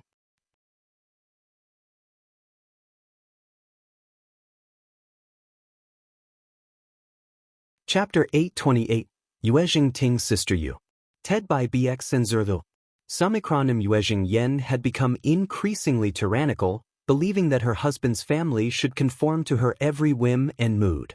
Within just 6 months, she had managed to offend not only her husband's entire family but also their relatives. Despite their resentment, they dared not confront her due to her status as a member of the influential Yuezheng family. Although Yuezheng Yan was arrogant and overbearing, she had not engaged in any cruel or lethal acts, leading her husband's family to tolerate her behavior.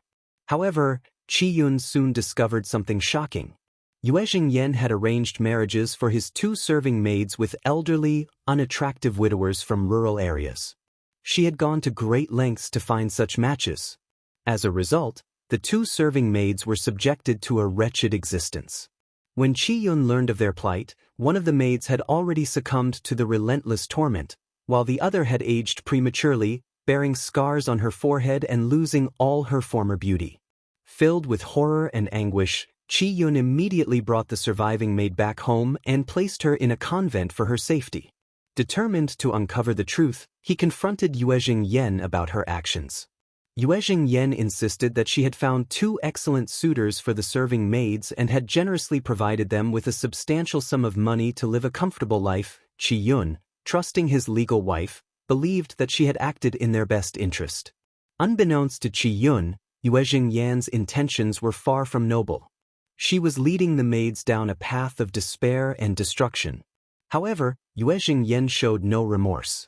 Instead, she began to create a tumultuous scene, accusing Qiyun of rekindling his relationship with the maids and questioning his love for her as his legal wife.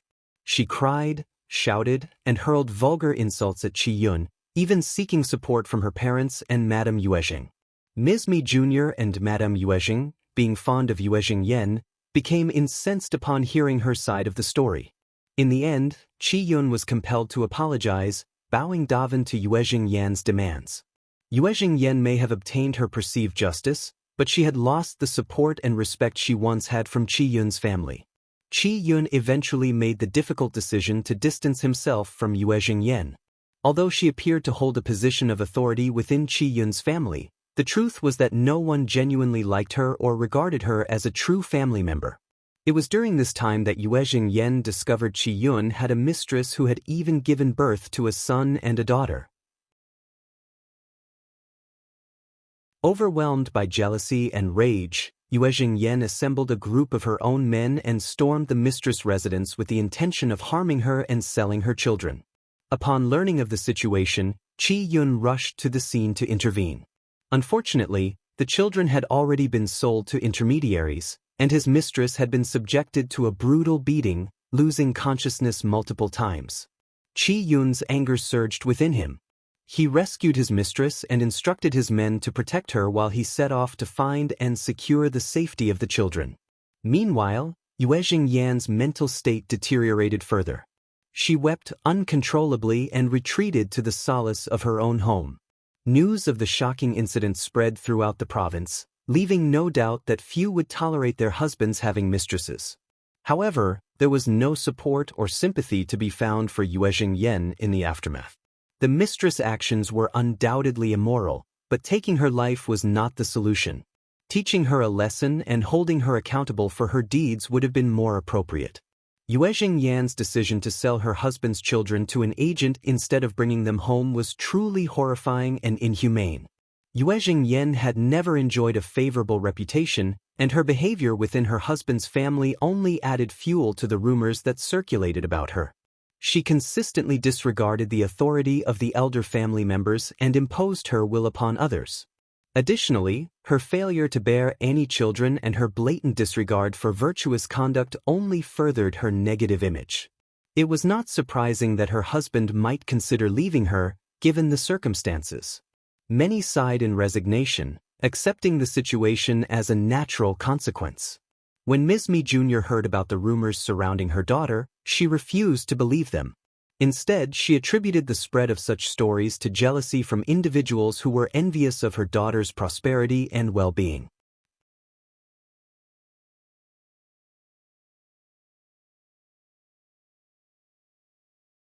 Chapter 829. Ms.Mi Jr. Getting Mental U. TED by BX and Zervu. Xiaomicronim. Prior to Yuezheng Ting's accident, the process of arranging her marriage was already facing obstacles, primarily due to her sister's behavior. Families who valued propriety and adherence to rules were hesitant to accept a daughter-in-law with such flaws. Only those who prioritized their own material gains were willing to overlook these concerns. The return of Yuezheng to the family further enraged Ms.Mi Jr., leading her to curse at the Qi family. She felt that everything was going wrong and blamed the heavens for subjecting her daughters to such hardships. As First Madam and the Old Master held the authority, Ms.Mi Jr. was not allowed to execute her own plans based on personal interests. Therefore, they took charge and addressed the matter. After years of enduring the situation, Qiyun's parents and Qiyun himself came to the Yuezheng family to expose Yuezheng's actions in front of Madame Yuezheng, First Madam, Ms.Mi Jr., and her husband. Ultimately, they declared that Qiyun intended to marry his mistress and insisted on bringing the children back home. They also prohibited Yuezheng from interfering in the matter. If Yuezheng objected to these terms, they were willing to grant a divorce. The Qi family would return the dowry and provide an additional 10,000 liang as compensation. Ms.Mi Jr. was pushed to the brink of a mental breakdown by these developments. Ms.Mi Jr. was furious at the audacity of the Qi family. She believed that the fault lay with her elder brother and elder sister-in-law, as they should have exerted pressure on the Qi family to prevent such behavior. While acknowledging that the Qi family did consider this aspect, the primary decision-makers within the family were known for their fairness in handling family matters. Despite the questionable actions of the Qi family, Yuezheng found herself in an even worse predicament. Both Madame Yuezheng and the influential members of the family suggested pursuing a divorce. However, both Ms.Mi Jr. and Yuezheng vehemently rejected this proposition. They refused to entertain the idea. Divorce was out of the question for them. Their underlying intention was to withhold any benefits from outsiders. Their determination only served to exacerbate the situation further. Yuezheng returned to the Qi family and swore an oath to punish the mistress and her 2 children. However, Mrs. Qi had already taken the grandchildren under her care, and Qiyun personally selected the servants for the mistress.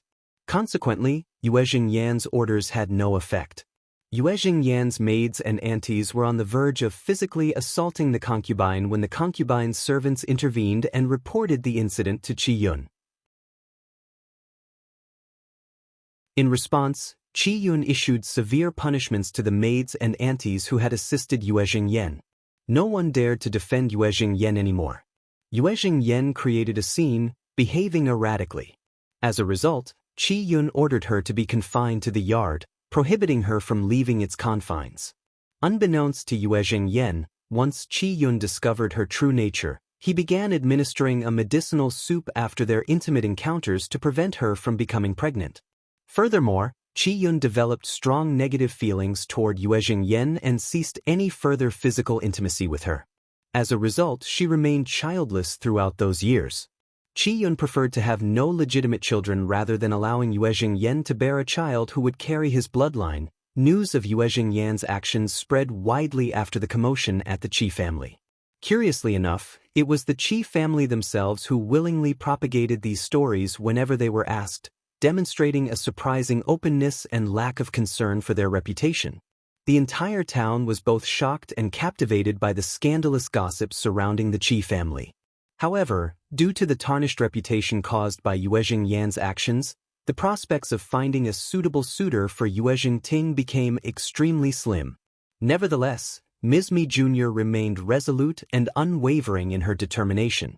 She refused to give up and tirelessly continued her search for a suitable match for Ting. She faced countless rejections and endured the mockery of people whispering behind her back.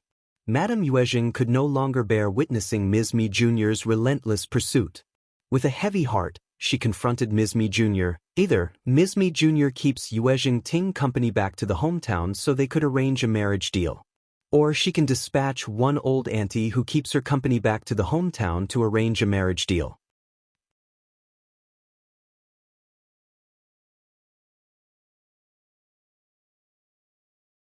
Chapter 830, Shocked You. TED by BX and Zerdo. Xiaomicron, either of the two options would be given to them. Finesse. Mi Jr. refused to make a choice. She would be presented with the second option. Ms.Mi Jr. appeared completely possessed, displaying a strong resistance to accepting the proposal. Her rebellion provoked Madame Yuezheng to a great extent. In response, the second old master delivered a swift slap across Ms.Mi Jr.'s face, finally silencing her. Reluctant to let Ting return to her hometown alone, Ms.Mi Jr. decided to accompany her. Madame Yuezheng assigned her trusted auntie and a few female maids to approach the clan leader and select a suitable suitor, disregarding Ms.Mi Jr.'s input due to her consistent disapproval. If a decision couldn't be reached, a letter would be sent to Madame Yuezheng, who planned to teach Ms.Mi Jr. a valuable lesson. Upon discovering Ms.Mi Jr.'s true nature, Madame Yuezheng realized she had been deceived all these years. She lost any desire to defend and protect Ms.Mi Jr.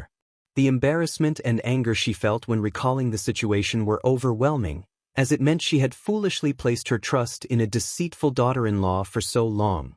Regardless of Ms.Mi Jr. and Yuezheng's thoughts, they were compelled to leave the province discreetly. They had no intention of returning for at least 6 months. The Yuezheng family paid no heed to the rumors circulating in town, and with time, they faded away along with Ms.Mi Jr.'s presence.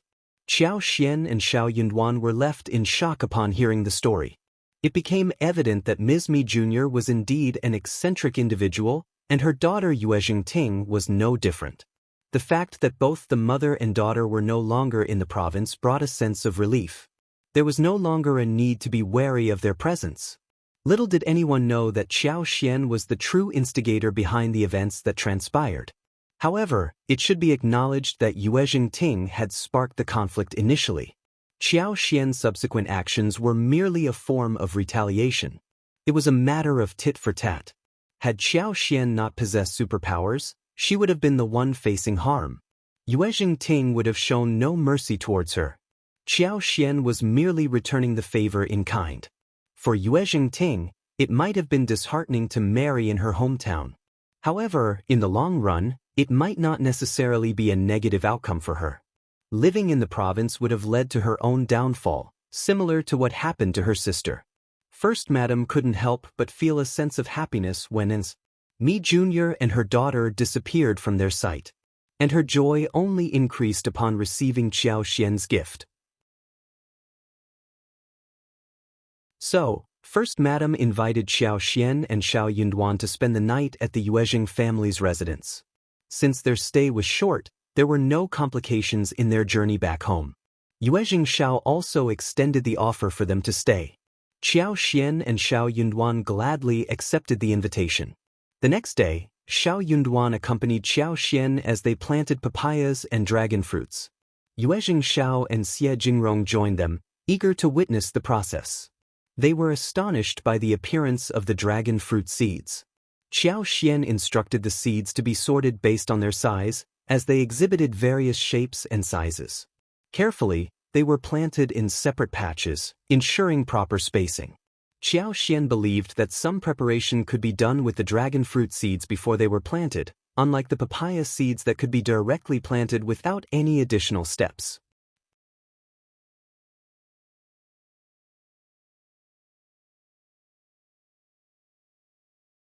Chapter 8:31 Fruit Seeds You.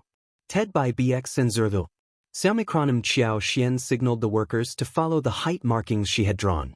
The seeds were divided into sections, first 2, then 3, resulting in the growth of multiple trees. With the trees ready, they could be planted directly into the earth.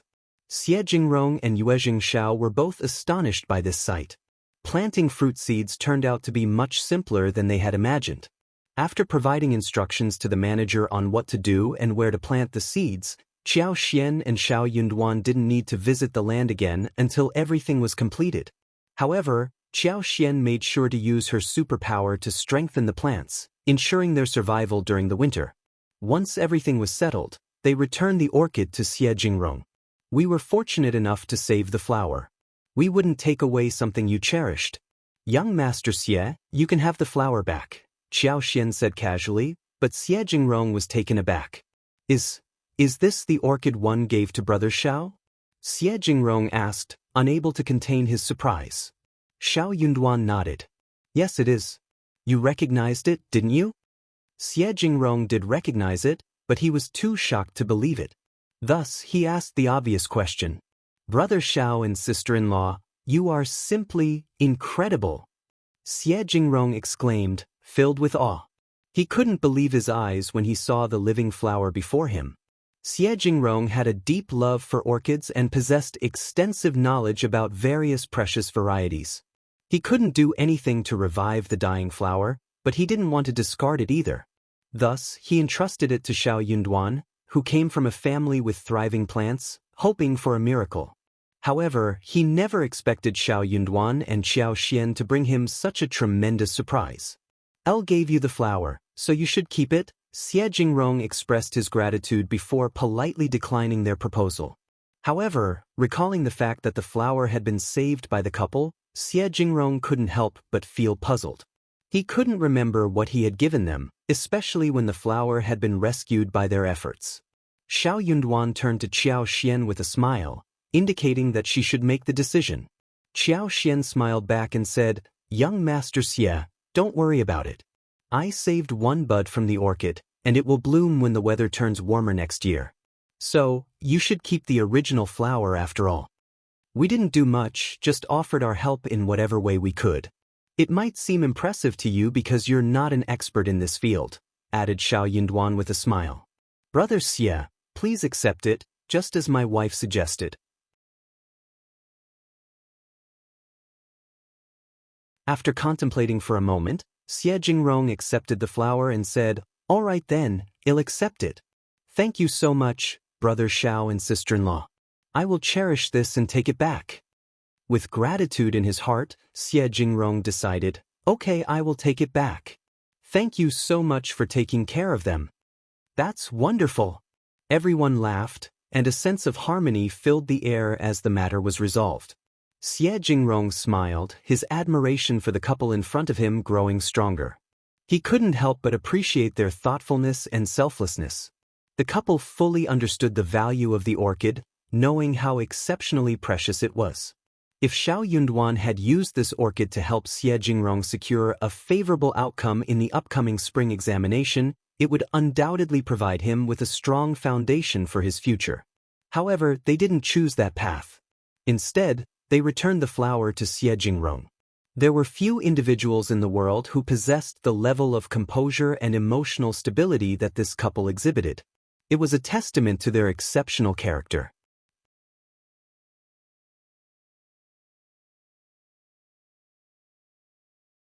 Chapter 832, Fruit Planting You. TED by BX and Zerdo. Omicron M, and among those rare individuals, finding a woman like Qiao Xian was even more extraordinary.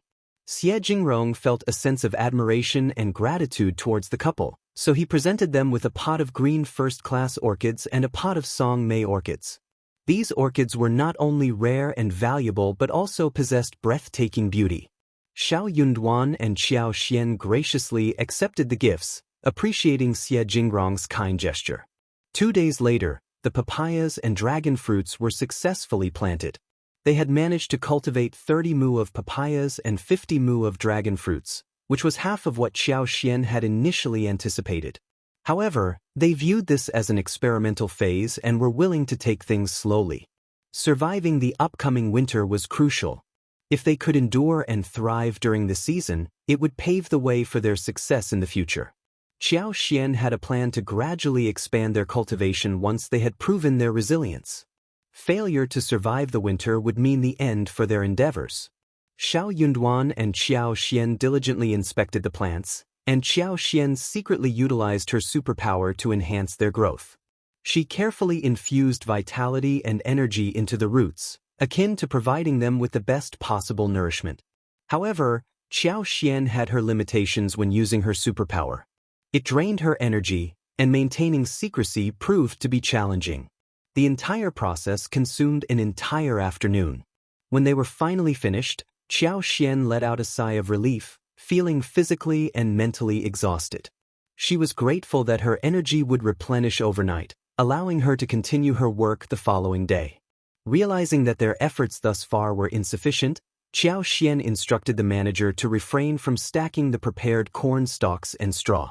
She wanted to ensure that if a severe frost occurred, the straw could be burned to create dense smoke, providing warmth to the surrounding air and protecting the fruit seedlings. As the day grew colder, the fields required the additional coverage of straw to safeguard the delicate roots. 2 days before their departure, Qiao Xian decided to infuse more of her superpower into the plants. She planned to provide them with an extra boost of energy during their visit to the province a month before the new year when they would purchase supplies.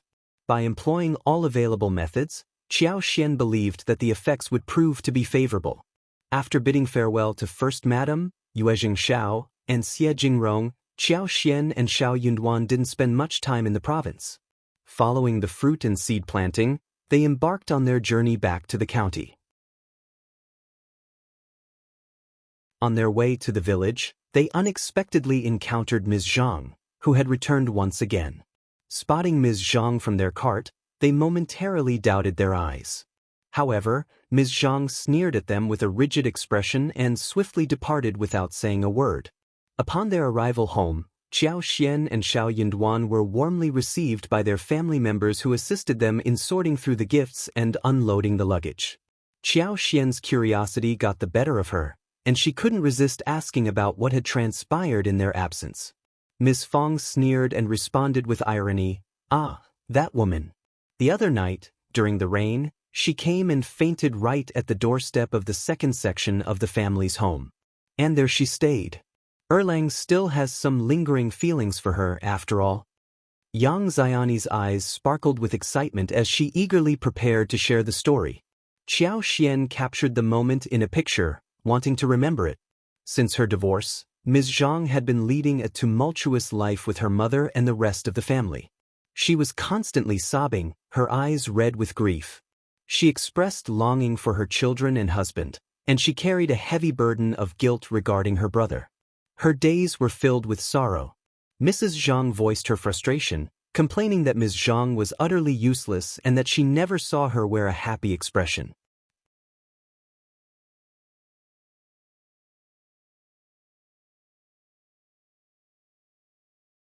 Chapter 833, Ms. Zhang's Return You.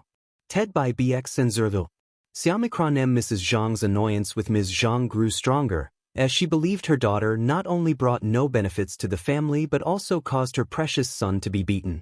Consequently, Ms. Zhang was cast out by the Shao family and forced to rely on her mother's support. Mrs. Zhang's frustration escalated, leading to verbal and physical abuse towards Ms. Zhang. She compelled her daughter to rise before daybreak and perform exhausting labor in the fields, while intentionally depriving her of sufficient food. Ms.Zhang received only half a bowl of rice and a bowl of rotten vegetables, devoid of salt and oil. She was constantly referred to as the useless woman and trash, who only consumed without contributing anything positive to the family. This treatment left Ms. Zhang feeling deeply saddened and burdened by guilt. She believed herself to be useless to her mother's family and accepted the curses and blame as her way of atoning for her perceived sins. Silently enduring the hardships, Ms. Zhang worked even harder, convinced that it was the only way to repay her sins and earn her mother's forgiveness. Unfortunately, her physical strength waned, and she soon fell ill due to exhaustion and hunger. Ms. Zhang held on to the hope that her illness would garner care, forgiveness, or at least a decent meal, considering the tremendous effort she had put into her work. However, Mrs. Zhang responded with even more furious curses and harsh disappointment, shattering Ms. Zhang's expectations. Mrs. Zhang directed her anger towards Ms. Zhang, accusing her of intentionally falling ill to avoid work and bringing misfortune to the family as a heartless and wicked woman. She withheld any concern, care, or food from her daughter, offering only disdain and hatred. These words pierced Ms. Zhang's heart like a sharp blade. Her hope crumbled, shattered by her mother's lack of compassion. Shocked and disheartened, Ms. Zhang's motivation to work hard diminished. She became less active in labor, frequently pausing and becoming lost in her thoughts. Tears would stream down her face as she cried silently. Mrs. Zhang, however, grew even more relentless in her treatment of Ms. Zhang. She continued to berate her for being useless, emphasizing that even receiving any portion of food at home was futile, as she believed raising her had been a pointless endeavor. Zhang felt immense sadness, shedding tears in solitude every day. Unable to bear it any longer, a few days ago she impulsively fled Zhang village and embarked on a journey to Shading village, crying heavily along the way. So one morning, when Ms.Mi opened her home's door, she let out a piercing scream, nearly fainting in fright at the sight of a disheveled and distressed woman standing in the cold weather. As Ms.Mi realized that the woman at her gate was Ms. Zhang, she couldn't bring herself to allow her former daughter-in-law to collapse there. Despite her stingy and greedy nature, she couldn't leave her in such a dire state, especially considering the cold and rainy weather that could have led to her demise. Begrudgingly, Ms.Mi enlisted the help of Ms. Yan to carry Ms. Zhang into a room, where she was provided with a bowl of ginger soup. It was an act of begrudging kindness, compelled by the circumstances. In the evening, when Shao Erlang returned home and discovered the situation, he was taken aback and immediately went to summon a doctor. Overwhelmed with emotions, the couple embraced each other and wept. Shao Erlang hadn't anticipated the extent of the suffering Ms. Zhang had endured in her own home. Seeing her dressed in tattered clothing, significantly thinner, and with hands marred by wounds and scars, his heart softened. The sight of their mother in such a pitiful state brought tears streaming down the faces of their two children.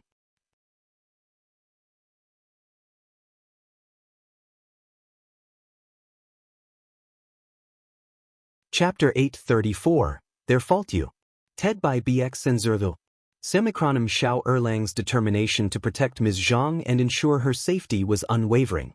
He refused to drive her away, understanding that it would only lead to her demise.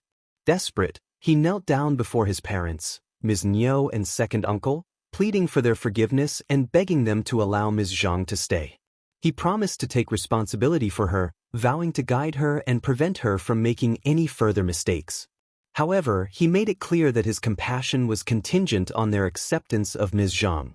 Initially, both second uncle and Ms.Mi were infuriated by Shao Erlang's pleas. They hurled curses at him, deeming him foolish for his persistence. Reluctantly, they agreed to let Ms. Zhang stay, primarily for the sake of the children. Shao Erlang's relentless persuasion had worn them down, though their resentment toward Ms. Zhang was apparent. Ms. Zhang overheard their conversation and a sense of bitterness welled up within her. She had been treated as a slave within her own family, and the moment she had access to decent food and clothing, she forgot about her past misery. Now, she harbored a deep hatred towards Ms.Mi and second uncle, blaming them for the circumstances she found herself in. In her mind, if they had shown her even a modicum of kindness, she would not have fallen into such a desperate situation. She held them responsible for her misfortune. Despite Ms. Zhang's troubled presence, her husband, Shao Erlang, remained the only redeeming figure within the Shao family. The rest of the family members were seen as lacking in goodness and virtue. Zhang soon caused trouble once again, and this time it seemed that her fate was sealed. Tearful apologies and kowtows ensued, forcing Ms.Mi to reluctantly tolerate Ms. Zhang's presence once more. The situation infuriated Ms. Yen, who vented her frustrations to Shao Xilang behind closed doors. In an attempt to placate his wife, Shao Xilang resorted to flattery and consolation. Only then did Ms. Yen find some solace. With Ms. Zhang back in the household, it became imperative to retrieve the divorce papers. Ms.Mi enlisted the help of Shao Erlang and several villagers from the same village to retrieve the documents from the Zhang village. It was necessary to rectify the situation, as having Ms. Zhang remain under their roof without the proper legal documentation would tarnish the family's reputation. However, to their surprise, the Zhang family, including Mrs. Zhang, proved to be peculiar individuals. They insisted that since Ms. Zhang had divorced and remarried, the Shao family must compensate them with wedding gifts before they would release the divorce papers. Since Ms. Zhang was not divorced for too long, the Zhang family called for just 30 liang as the wedding gifts. Otherwise, there would be no divorce paper. Ms.Mi was utterly shocked by Mrs. Zhang's shameless behavior. She vehemently refused to offer any monetary compensation, condemning Mrs. Zhang as greedy and outrageous. In her view, 30 liang was far too exorbitant. With that amount, they could easily find a new, young girl to marry Shao Erlang. According to Ms.Mi, Ms. Zhang was not worth 30 liang at all. She decided not to pursue the divorce papers any further. Instead, she planned to bring Ms. Zhang back to their own family and seek out a matchmaker to find a pretty and beautiful young girl for Shao Erlang's marriage. Mrs. Zhang seethed with anger, accusing the Shao family of bullying. Ms.Mi sharply retorted, telling Shao Erlang to accompany her home. She declared that she did not need such despicable relatives. Shao Erlang was equally taken aback by the situation. He had not anticipated this turn of events. The Zhang family's demands were excessive, and their behavior bordered on harassment. Shao Erlang chose to remain silent, recognizing that further involvement would likely invite even more trouble. Eventually, someone informed the land officer about the situation. The land officer deemed the matter too humiliating for the village and intervened to restore peace. He compelled Mrs. Zhang to provide the divorce papers. The land officer regarded Ms. Zhang as fortunate that the Shao family was willing to accept her. Mrs. Zhang's demand for 30 liang as a wedding gift was considered nonsensical. She appeared to be driven solely by a desire for maximum profit, charging exorbitant amounts without any sense of reason or fairness.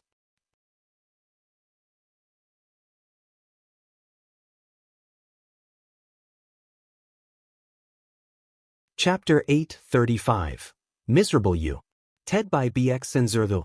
Samikronim, however, Ms.Mi had no interest in bargaining with Mrs. Zhang. She simply stated that she no longer needed Ms. Zhang and insisted that she should return to her own home.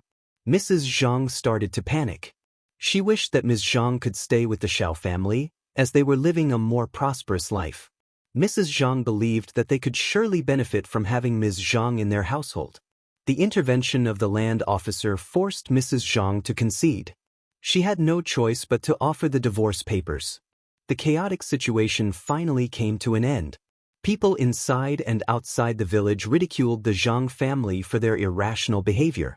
The family's reputation suffered a severe blow due to having a divorced daughter and an unmarried girl in their household. The Zhang family's demand for 30 liang as a remarriage gift was seen as outrageous and embarrassing. Ms. Zhang returned to the Shao family, but she knew she would face mockery and disdain. She had become a target of hatred due to her past actions. People showed no friendliness towards Ms. Zhang. Those who used to socialize with her now kept their distance. They hurried past her or took alternate routes to avoid her.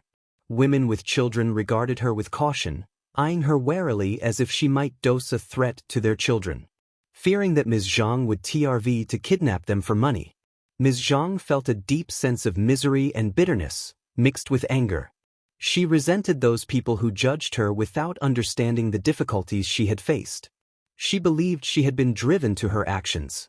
Simultaneously, Ms. Zhang harbored resentment towards Ms.Mi, the matriarch of the Shao family, and everyone else from the Shao family. She viewed them as cruel and heartless, attributing her current circumstances to their actions. No one was aware of the depth of Ms. Zhang's grudge, but she was now back in her husband's home. Hearing Yang Xiaoni and Ms. Fang's gossip, Qiao Xian found herself at a loss for words. However, she wasn't entirely surprised by the situation. Ms. Zhang, with her 2 young children, collapsed at the gate of the house. Shao Erlang, still having feelings for his wife, was determined to keep her by his side. However, given the previous incidents, people were becoming increasingly wary of her, and it seemed like a volatile situation was about to erupt. Qiao Xian doubted that Ms. Zhang would be able to stay in the second section of the family for long. She inquired, "How does second aunt-in-law treat Ms. Zhang? Is she kind to her?" "Of course not." Yang Xiaoni eagerly shared the details. She pursed her lips, expressing disdain, and replied, "Second aunt-in-law never treats her well, given what she did in the past."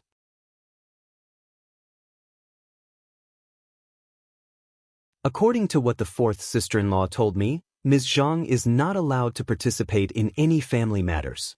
She is prohibited from entering the kitchen or being near the children. Second aunt-in-law watches her closely, as if she were a thief. After breakfast, she is forced to work in the fields and is not allowed to return until lunchtime. The same continues in the afternoon, and she isn't allowed to come home until evening.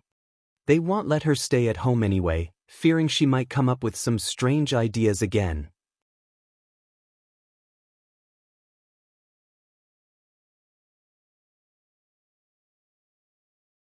Chapter 836, Unpredictable You. TED by BX and Zerthil.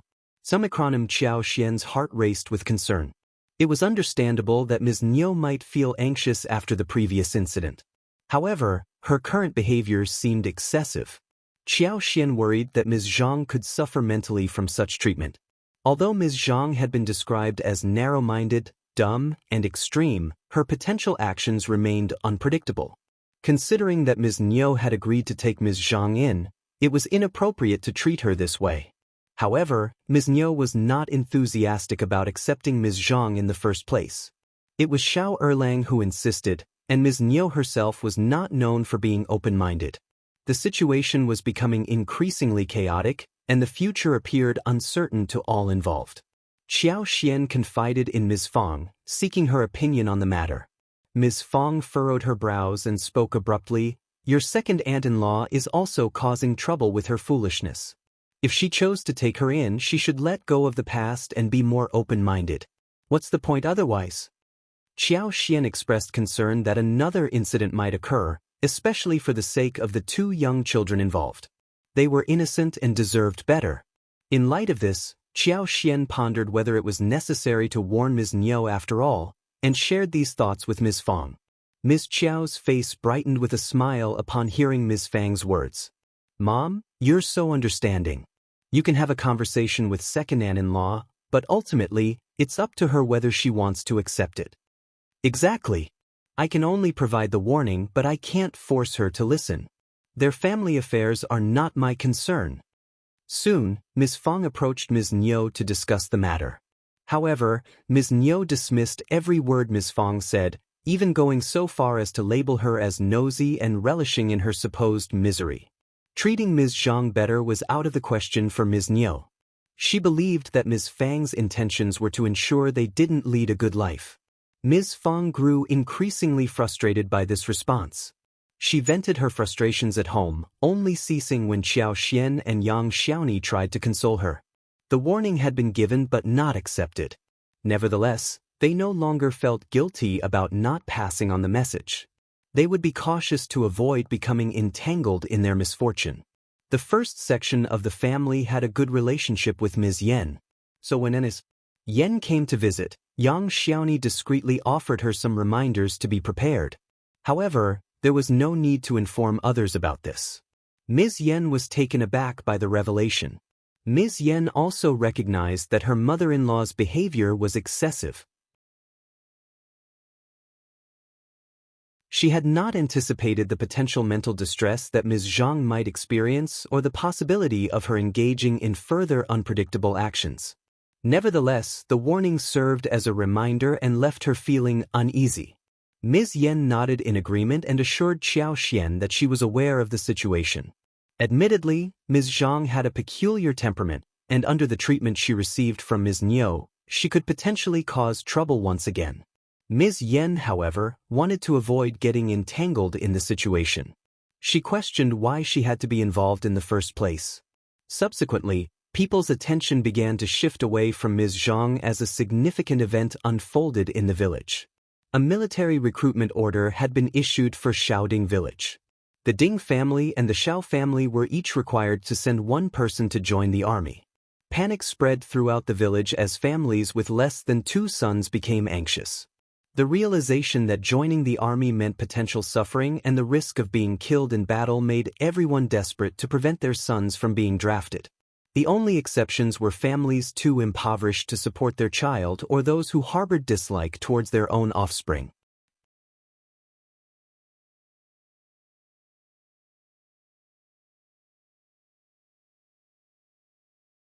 Chapter 837. Q's Wish You. TED by BX and Zerdo. Sumikronim, however, the villagers in this area were leading relatively comfortable lives. No families were without a home or lacked food. Consequently, the idea of getting involved in the military recruitment was met with reluctance. Unexpectedly, Qi himself proposed to join the army, catching his family off guard. It happened right after they had enjoyed a delightful dinner prepared by Qiao Xian. Everyone was taken aback, thinking they must have misheard him. Qi reiterated his proposal, and Ms. Fong immediately snapped at him, "You foolish child." She raised her hand as if to slap him, but the others intervened swiftly, preventing any harm. "Qi, don't be reckless. You can't speak of such matters so casually. Yes, we have more than enough food and clothing at home. Joining the army is extremely dangerous. Stay here with us. Going into battle as a soldier is terrifying. It's much safer to remain at home. You're still young and ignorant. Don't go, just stay with us. Listen carefully. This discussion must not leave this room or reach anyone else. I will not hesitate to deal with anyone who spreads this news." Only Qiao Xian and Shao Yunduan remained silent, contemplating the situation. Qi felt deeply saddened by his family's reactions. He turned to Shao Yunduan, his 5th brother, and asked with determination, "Do you also find me ridiculous? Do you object to my proposal?" "Don't speak to him. Of course, he objects. Let's end this discussion now, or I will beat you." Ms. Fong became irritated once again, and she was about to physically harm Qi when the others intervened and stopped her. Through sobs, Ms. Fong exclaimed, "You foolish boy! You're deliberately trying to anger me. We had just started to experience happiness in our lives, and now this." Shao Yunduan spoke in a gentle tone, "Mom, please don't worry. Dad, let me have a private conversation with Qi. We'll have a meaningful talk." Ms. Fong and eldest uncle sighed with relief. Ms. Fong nodded, saying, "Convince him to change his mind." "Don't worry, Mom." Shao Yunduan led Qi away to the study in his own yard. Inside the study, Qi lowered his head, biting his lip, visibly distressed. Shao Yunduan looked at Qi intently and let out a heartfelt sigh. Qi had grown taller and stronger. He was no longer a child. In another 2 or 3 years, Qi might even surpass his older brother in height and strength. Would he become stronger than him as well? Qi had already displayed impressive capabilities. He could hunt large animals with ease, displaying remarkable skill and agility. His sharp gaze and proficiency with the bow made him truly admirable. It was impossible for anyone to perceive him as just an ordinary teenager given his exceptional abilities. Shao Yunduan honestly didn't believe that he should confine Qi indoors.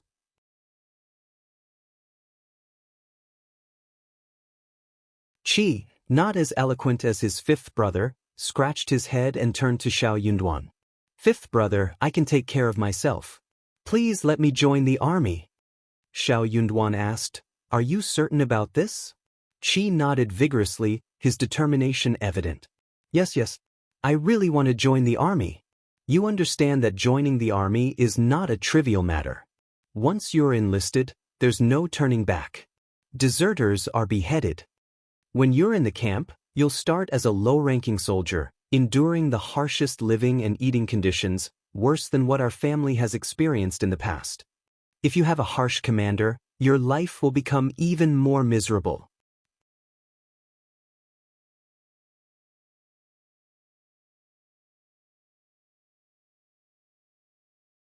Chapter 838, Deep Consideration You. TED by BX and Zervo.